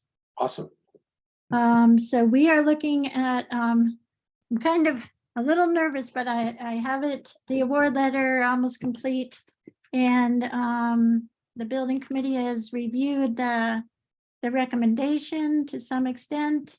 And it looks like I'm waiting in the morning. I should be sending out that letter, which in fact will mean that we can pass over the funding article for the school roof. Excellent. Good news. Thank you. But the other issue, I just want to make sure you guys are well aware of, what we haven't done yet is the painting and the rotted wood replacement, which is a very serious issue that the building committee is looking at. And so that what we're not spending today might go, be requested for that project, depending the magnitude of it. I'm not sure if it can reach over how much over $100,000 it will go if it goes over, but it could. Becky, would that be, since it sounds like we will not need the full $300,000 of ARPA funds because we're getting 200K from the state. So there's going to be additional ARPA funds that we have access to that we didn't think we were going to, right? Is that? Well, I'm kind, it doesn't, it could be either ARPA funds or the earmarked funds. So the building committee has requested a 10% contingency be allocated, which given, actually it's a 15% contingency because the low bidder was so low that the concern is there could be a change or, some change orders. And so the amount we'll be asking for is $416,000. So that does sound smart to have that hefty contingency in there. And Okay, then we can add that, or we can, at next year's town meeting, that could be we can do an act to, if there's overage there, that can be returned. And then whatever funding is needed to complete the painting and everything else, we'll figure out next year. But that leaves, so we have the ARPA 300,000 and an earmark of 200,000 that we anticipate not using more than $17,000 of. So that's the picture right now, AJ. so the earmark does the earmark have to be spent on the school roof project specifically, or can it be just? It was allocated by the select board, so they could change the balance of the allocation. It's not a town meeting vote, it's a select board vote. And if they have need to change it, they can change it. You're talking about the ARPA money now, right? Becky? Yeah, right. No, Earmark. I'm talking about the $200,000 earmark from Joe Comerford's office. Okay, let me ask another question, just so I understand better. This contract is likely to be executed next summer, is that true, or what, or when? Because the carpentry repairs should be done, in my opinion, before the roof. Some of the carpentry repairs on the eaves would be best done before the roof is nailed to the building, because if they're done afterwards, then there wouldn't be, it wouldn't be connected as well to that eave, I don't think, Bob, I think we're talking about the carpentry work on, mostly on the rotted wood and the lower part of the building. Yeah, but there are some issues on the eaves too, Becky. So. And those will be taken care of, I believe, with the roof job. Okay, good. Yeah, anything above, it's just that. And the gutters are part of the bid too? Yes, the gutters were included in That was part of the engineer's design scheme? Yeah. Okay, good. Before we go off the subject, Yeah, George? so the earmark was $200,000. The earmark didn't specifically say that those funds had to be spent on the elementary school roof? No, I don't believe so. Oh, come that way. The select board Oh, okay. decided. Got it. Okay. oh, I didn't realize that. I thought we awarded that money specifically for the school roof. Okay, No, that's great. They were very much aware of the roof. They had lobbied hard with MSBA to get us funding for the roof. And then when the roof failed, that's why they pushed so hard for the earmark, was because of the failure of the roof. But the earmark does not necessarily have that string attached to it. No, but I think the balance of it, I mean, because the $83,000 potentially would be, I mean, it would be wisest to use it on the completion of the project and the painting to bring the building back to full life again. Right, but restoring that we building. also have it makes sense, but we also have a consideration that the ARPA money could get clawed back. So we have to be careful if that's. The ARPA money, we're spending all the ARPA money. Right. So, and it then was the earmark spent money, you're with gonna the let go. Okay, Because Okay. it's 416,000. First get it. 300,000 is ARPA money. Then we've got the earmark, which has more flexibility to use later. yeah, no, you said it earlier. No, No, that's okay. I get it. And Jim Hemingway has his hand up. I don't. Yeah, That's true. Jim, go ahead. Yeah, what happened to the Our Town newsletter, which usually circulates before annual town meeting? A lot of people have asked me about that. I was wondering what the story is. We had some issues getting it out timely for a number of reasons, including not receiving articles timely. And so it's not going out. That's why we've been, I've been sending out things through town announcements that couldn't go out in time. And the rest of the, typically we don't do, I mean, the budget stuff is separate and has been for 3 or 4 years. But the Our Town is coming, but it's later than sometimes.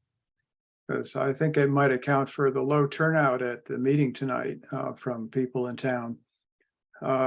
Because they often use that to try to figure out what to ask about or what to inquire about for previous to the annual town meeting. I don't know. It's I'm just mentioning that because that's what I've been hearing locally here. What happened. So anyway. That's my question. I just thought maybe it was going to, come out tomorrow or something like that, so I could tell people when they might see it. It will be coming out the week after town meeting, most likely. Oh, well, that's not going to do town And meeting. the issues, I mean, there are very little budget related, there's no budget related stuff in the article. Well, usually, yeah, but people who do town, like voting for officials in town, their little bios and Yes, things yes, like that. election stuff. Yeah, Election stuff. And that's all gone out through town announcements. Yeah. Right. And it's been posted on the website and it's been, it's all available and it has been for a week. Well, I realize that, but in the past, it's always come out through Our Town, and I'm just people are used to that, and they're just wondering what happened. That's all I'm asking for. Okay. Becky, what about just going back? The circling back to stabilization. Yeah.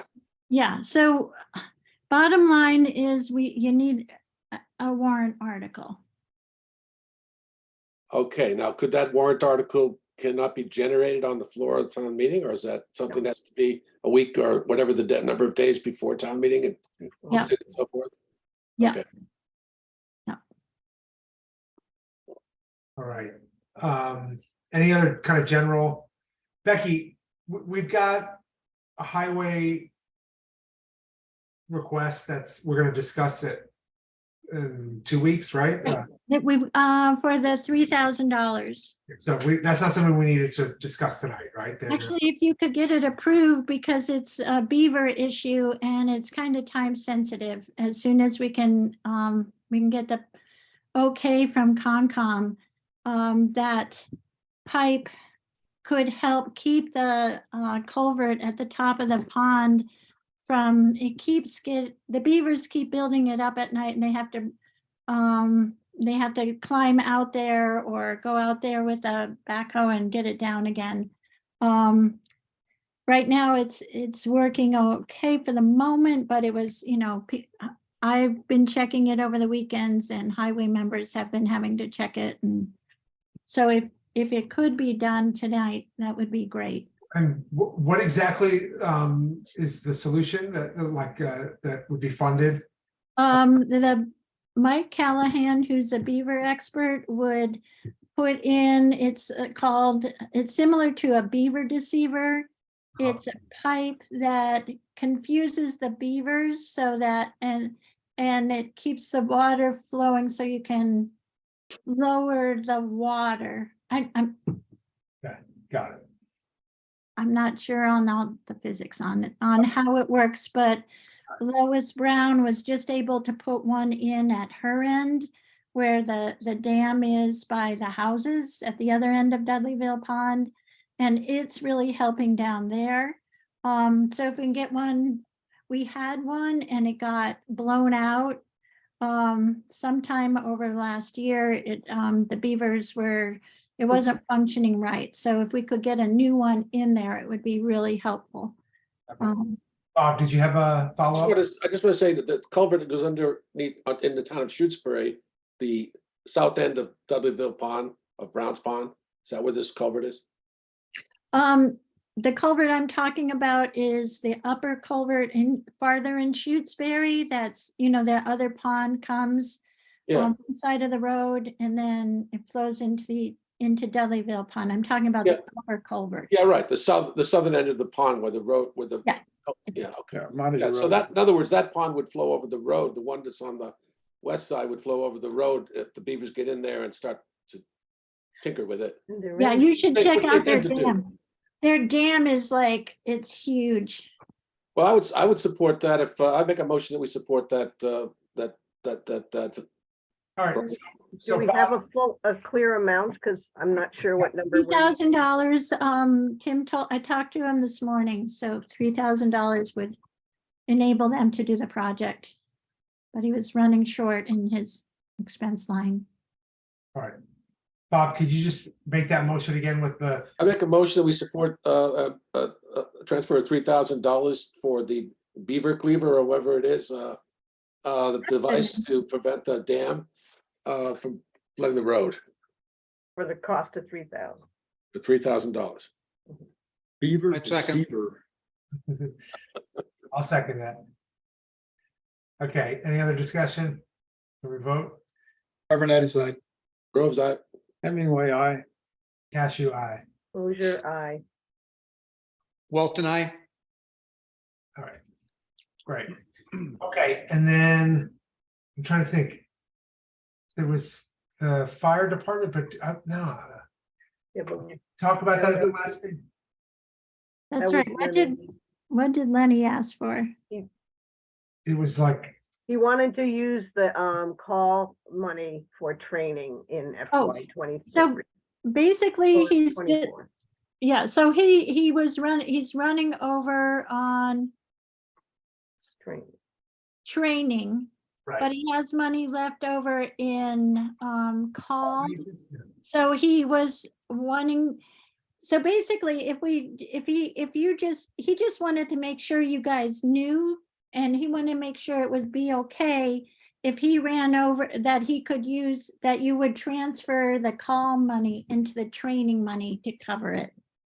Because that's what's been happening the last few years. The call money, it didn't get used up. It probably will next year with the new policy, but this year there's usually a little bit left and he's usually over in training. We made some adjustment last year, but it's still over.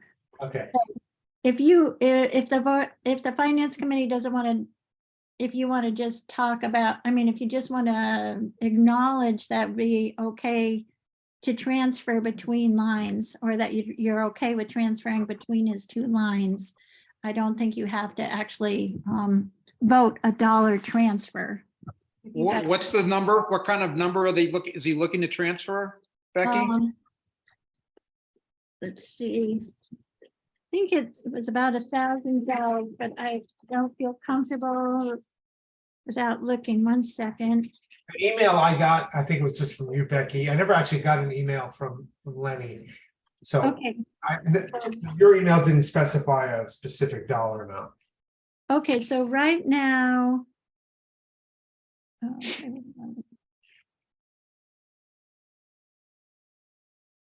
Oops, this is a month off. This is not helpful.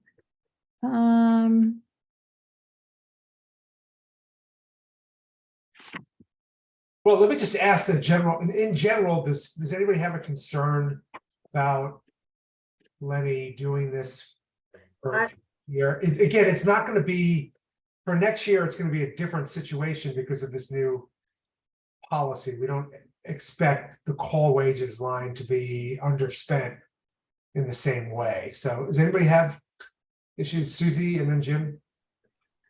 I guess I don't know procedurally when town meeting approves those budgets. Does it still give the department the flexibility to move things around? No, So it's been approved for call services, and who and how does permission get granted to move it to training?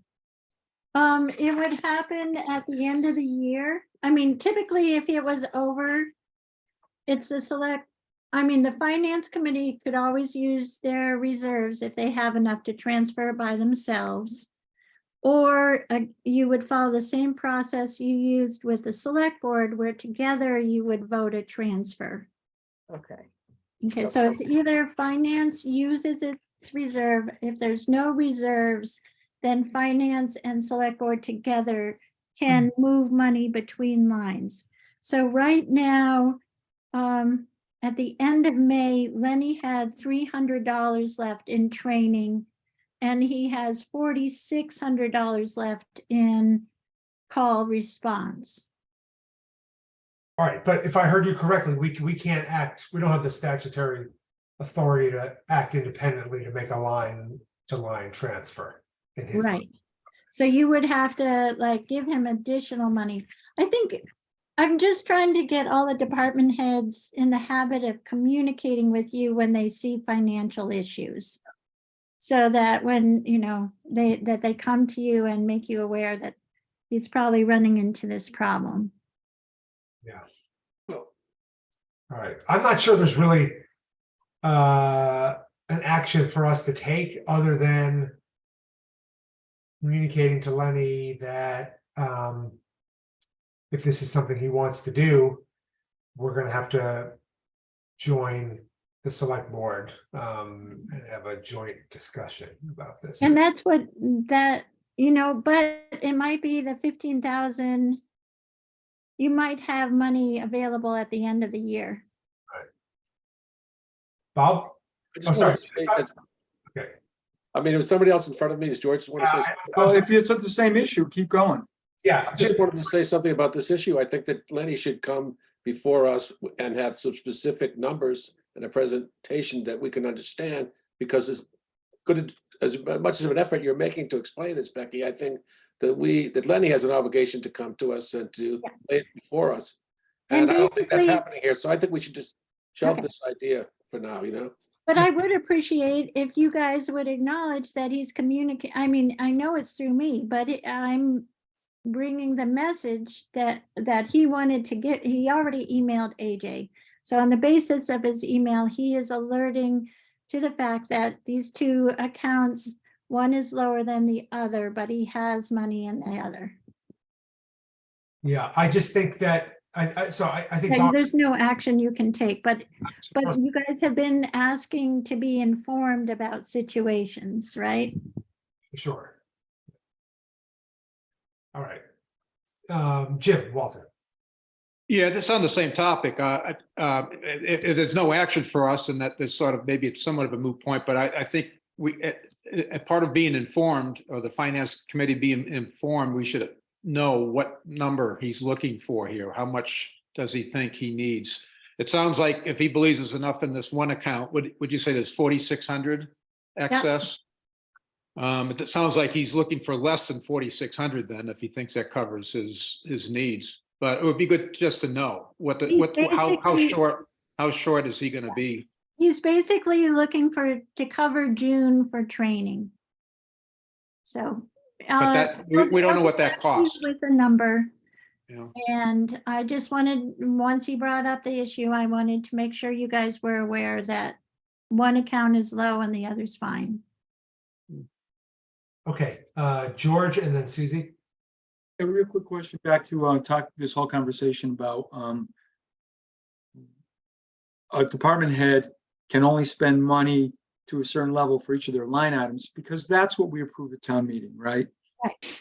If we decided that in future years, I'm not suggesting that we do this, but I know it's been talked about, where the budget we present and is approved as a part of the budget warrant article is at the department level expense, not line expenses. So if that budget that we post every year at annual town meeting is 8 lines, I'm just throw that out because there's 8 departments, then I know there's way more, but let's say Every there's 30. department would be like the school.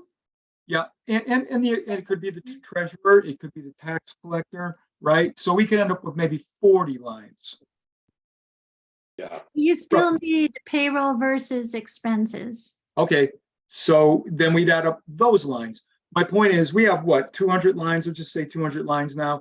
We could knock it down to 50, 75. But the point is, then a department head, if they have only one expense line or one salary line, then these kinds of issues are moot.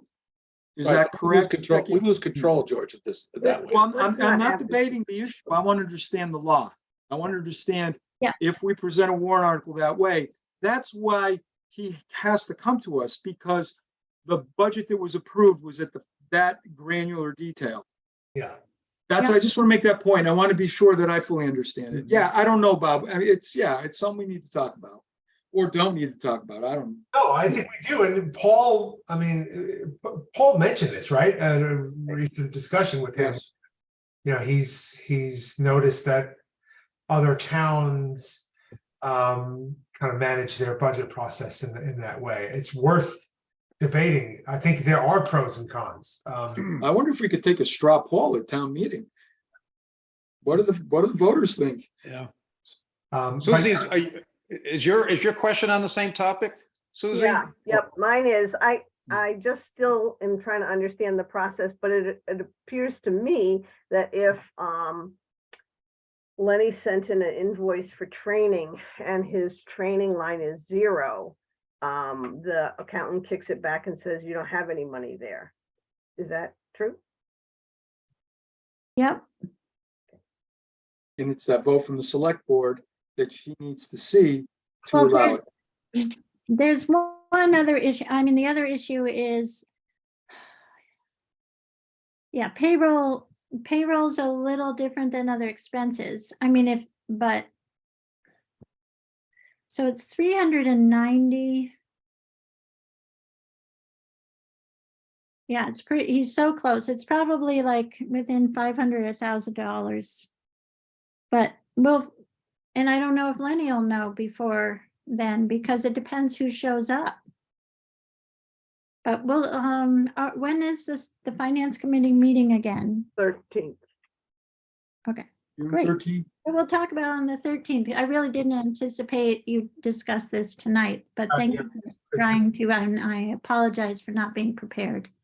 I didn't think we'd have a lot of time for other topics tonight, but okay, Jim, is your hand? Yeah, again, on the same topic, one other thing to think about, I think that the more line items a department head has to budget for, and the more pressure they feel they need to make sure they stay in line with each of those line items, they're gonna feel the need to maybe bump up lines, because in order to make sure they have adequate funding in each one of these line items. So I guess I'm speaking here, I'm making a point in favor of at a department head or at a higher level than what we're doing today. And maybe having an opportunity to have more chance to have lower overall budgets from departments. Becky's looking at me like, what the heck is he saying? I guess what I'm saying is, if I'm a department head, and I have 10 line items, and I know I'm going to get scrutiny if I start getting close to any one of those line items, and I might be in danger of going over, when I put together the next budget, I'm going to bump that up because I want to make sure I stay within the guidelines that I need to stay within. Jim, So there's a chance that any one of 10 lines can go over. I'm going to bump them up. Whereas maybe I don't feel that same pressure if I have one line item. Because if one area is higher, another area will be lower, and will make up a difference.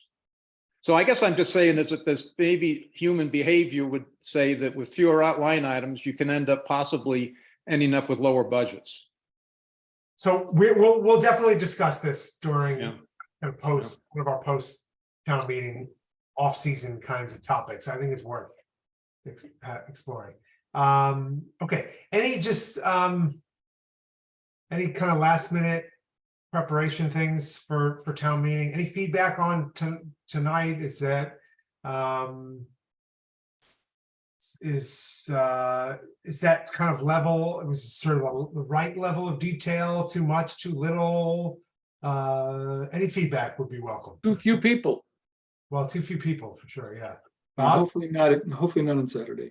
I think we're gonna have to work out the excess levy capacity in a smaller way, and I don't know how, Yeah. I don't know how you'd like to work on that, George. I would sit and talk with you if you wanna try to get it down, but it is complicated, and I'm not, it's true that they're gonna wanna know why we went into excess levy capacity.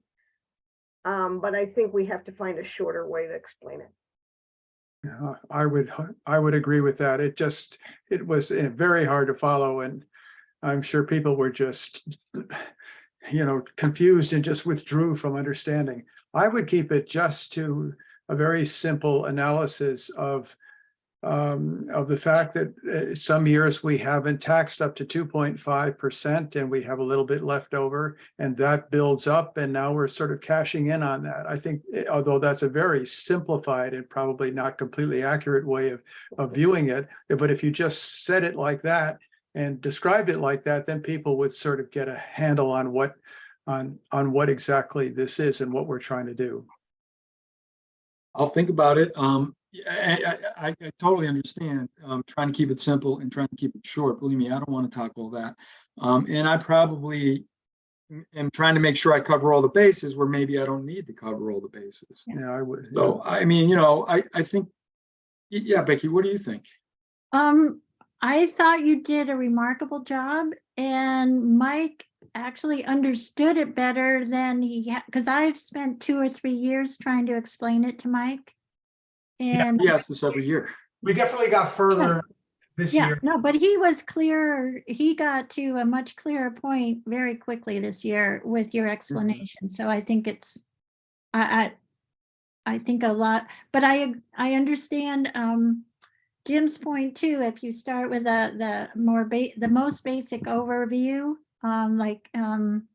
like Jim just did, and went from there, I think you do it could fly. Well, one of the things I was trying to do was to relate it all to what's on the revenue schedule, so I was referring to the line so that as people look at it, they understand, why is the levy ceiling there? What is the levy ceiling? You I felt like use I had to the address numbers. that. Yeah, Yeah, but you really want to just say what Jim Hemingway said first, because there's going to be at least 50% of those folks aren't going to look at a single number on the page. Right. yeah. So bottom line is we're allowed to raise the levy by 2.5 every year, but we don't need to. So some of that 2.5 gets set aside in the excess levy capacity and is not billed to everybody in town. And we are able to Tap into it. up to that amount, tap that amount to increase property taxes by that amount with a majority vote. And this year we're in a position where we do actually need to use some of that excess. I'll think about that, and I'll try and do it that way. And I think I can get to that much quicker. And then if the questions keep coming, then I can start talking about the budget is 6.9 million. We've got all these other sources. So what we need is 5,618,000, but we can collect 2.6 something, and the difference is the 618.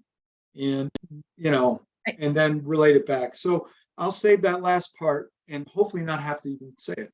Well, I All right, think Jim, that's a good suggestion. I'll follow it. the other problem was that the setup was, could you explain this? That's not the question. That was asking you to do it. And I think you had said earlier that you would answer questions. And so, sort of laying out the whole thing for everybody with a sheet of tiny numbers, I don't think is useful. I think it is true if it comes up as a question, you've just worded the answer well, and I think Right. that will be helpful. Explain the concept. Yeah. What else? Any other feedback? So the way your presentation, AJ, is that exactly the speech you're going to be giving? I mean, those are my notes. I'm totally, believe me, I'm open to any feedback, concerns. So I think more or less. That's what you asked for. Yeah. No, but seriously, like this is my first year doing it. AJ, I clocked you at 50 minutes. 5-0? Yeah, Wow, Too that's- long. Too That's- long. Yeah, that was going to be my point. I think we're gonna lose if you go over like 20 minutes at town meeting, I think you're gonna lose people. Yeah. So of maybe this is the way to ask the question of the information I shared, what what felt essential and what felt extraneous. Yeah. Well, one thing I always say, this is what I did in business, is we give a report, like we show, and this is just a suggestion to think about. So we show in section, we show all the significant increases in the budget. The budget increased by 226, 3.4%. Other towns, I thought that was all helpful, but you don't have to go down through line B through M. You can just reference and let everybody know, there they are. Yeah. Look at this, as we go through the budget, these are the biggest areas where there was change. So there sometimes you don't need to get into all the detail. You can just use the document as a reference. I agree with that, AJ, and I think also that you could anticipate some questions and get into more detailed explanation of the lines that are questioned. But that would give you an opportunity to explain, go into more detail. But some of the lines won't generate questions, and so the total presentation would be reduced in time that way. And I think just go right over it, over every bullet point, and then let the questions come in afterwards, and that would reduce the time that the presentation took, I think. What about the stuff on just like kind of the role of the FinCom? Like, does that feel helpful or like necessary for this? We have a lot of new people. Yeah, We keep getting new people. So I think it because of that, it is important. Yeah, I agree. I'm talking about the budget report, not the introductory remarks, which I think were good. But again, as you made a good point, Becky, if the thing goes over half an hour, people are going to be lost. So we have to keep it moving. Otherwise, I don't think it's going to be as effective. All right. Yeah, I think there was like one area was the 3.5%, the reasons, and that seemed like that took a lot of time to talk about the reasons for the increase. Like you talked about the different towns and what their percentages were and whatnot, and then did that seem important to share? Or? I think the concept is important, but maybe just cutting down the amount of time. Okay. Maybe not get into the details, but you said many different towns had much larger increases. Ours is on the low end, and maybe not throughout the examples, maybe throughout one or two. For example, our two closest towns, Leverett and Pelham, and just instead of going down the list might be helpful. Well, I felt bad about Leverett and Pelham because it's sort of like they're paying more because of the assessment. Yeah. So it's nice to include the other towns. Well, if you look at Leverett's though, their assessment increased, double digits, 70,000, something like that. But their budget increase was over 300,000 or some crazy number. They tapped into their excess levy capacity in a big way. They had to almost equal to the amount of the 2.5. Because their excess levy capacity is closer to 900, isn't it? Yeah, it's 960. I looked it up after I saw what they were doing, because my first question was, how can they do that without a debt exclusion, without a 2.5 override? And so I went to the DLS. I found it real quick on the DLS, and they have 960,000 prior to their annual town meeting and excess levy capacity. There is no question they dug into that. Yeah. Susie?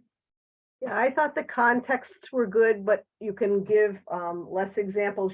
Your four contexts were that we haven't raised the tax rate by 2.5%, that we have neighboring towns doing something similar to us, that there's inflation and the state aid is down.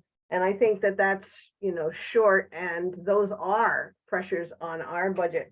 And then I think the headings in our report are just say the bolded sentence, and then the rest below it is examples, and then that's like somebody said, they'll ask questions if there's something below that they need to see. But I think the headings are, and because of that heading thing, I wondered if on the pie chart revenue by category it should be called for operating budget, because whereas it says like there's a free cash expenditure of 15,000, that's only in the operating budget. So I wondered if the table should be labeled operating budget, the pie.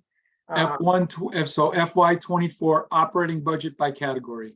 Yeah, it could be operating budget revenue by category, because there's a distinction between how we use free cash for capital, and doesn't, maybe people don't understand that. Then we come later and the bold headings that say, the bold heading that says, number 4, Finance Committee, warrant article, capital expenditures, funding use recommended. Then that's So- that part, and the heading tells us it's that part. Yeah. So the line says FY 24 revenue by category. Are you saying it should say FY 24 revenue by category for operating budget to Yeah, I'd say fund so. operating budget? I- Okay, and I then, think so. I don't know what other people can think something. and then in the next pie chart, just to finish the thought, in the next pie chart, we want to label it Mhm. not FY 24 budget, FY 24 operating budget. Yeah. Okay, And we end up using those words to distinguish something, but it's not actually labeled here. Could whoever is gonna make the edits that were brought up during the meeting that George brought up, when when it's final, could someone email it to me? Because I need to print out 200 copies. you're going to get it Repost within it. 10 minutes. And Ooh. repost it on. I've already made the changes that I talked about. And I need to Gotta send it to report. Grace to repost. Okay. Yeah, you'll get it ASAP. These are simple changes. The Okay. pie chart takes a little work because I got to do it in Excel and paste it. and Yeah, replace no it. rush, because I'm not No, I'll gonna, have it tonight, Becky. You'll see it when you get in the morning. thank you And very, the other very thing, much. AJ, is this was the practice. And so you got a chance to practice. And I remember And- watching Jim do this. Practicing before the meeting, then doing the meeting, and then doing the town meeting. And so by the time you get to ATM, you'll be fine. Yeah, You did a great job, and Oh, I it's think you're really very good. clear and cover a lot of the issues. yeah. Well, and there weren't a lot of questions tonight, so I guess we had the time, but we're not gonna have the time on Saturday. I get that, yeah. Yeah, I was impressed that nobody left during your 50 minutes. Nobody. There was There weren't- nobody here. There was nobody There here. were 18 people and all. Mike is not gonna leave, you know that. Weren't paid to be there, stayed through the whole thing. I think Leslie Chonick left. Yeah, Leslie did, that's right. He But disappeared. I do think that this is a culmination or an accumulation of the FinCom's competence and its track record. These are consistent budgets that show where we're coming from. And I do expect people to have less worries about it. And yep, there's a lot of people that don't know, that haven't been in town before, so they're not gaining from that.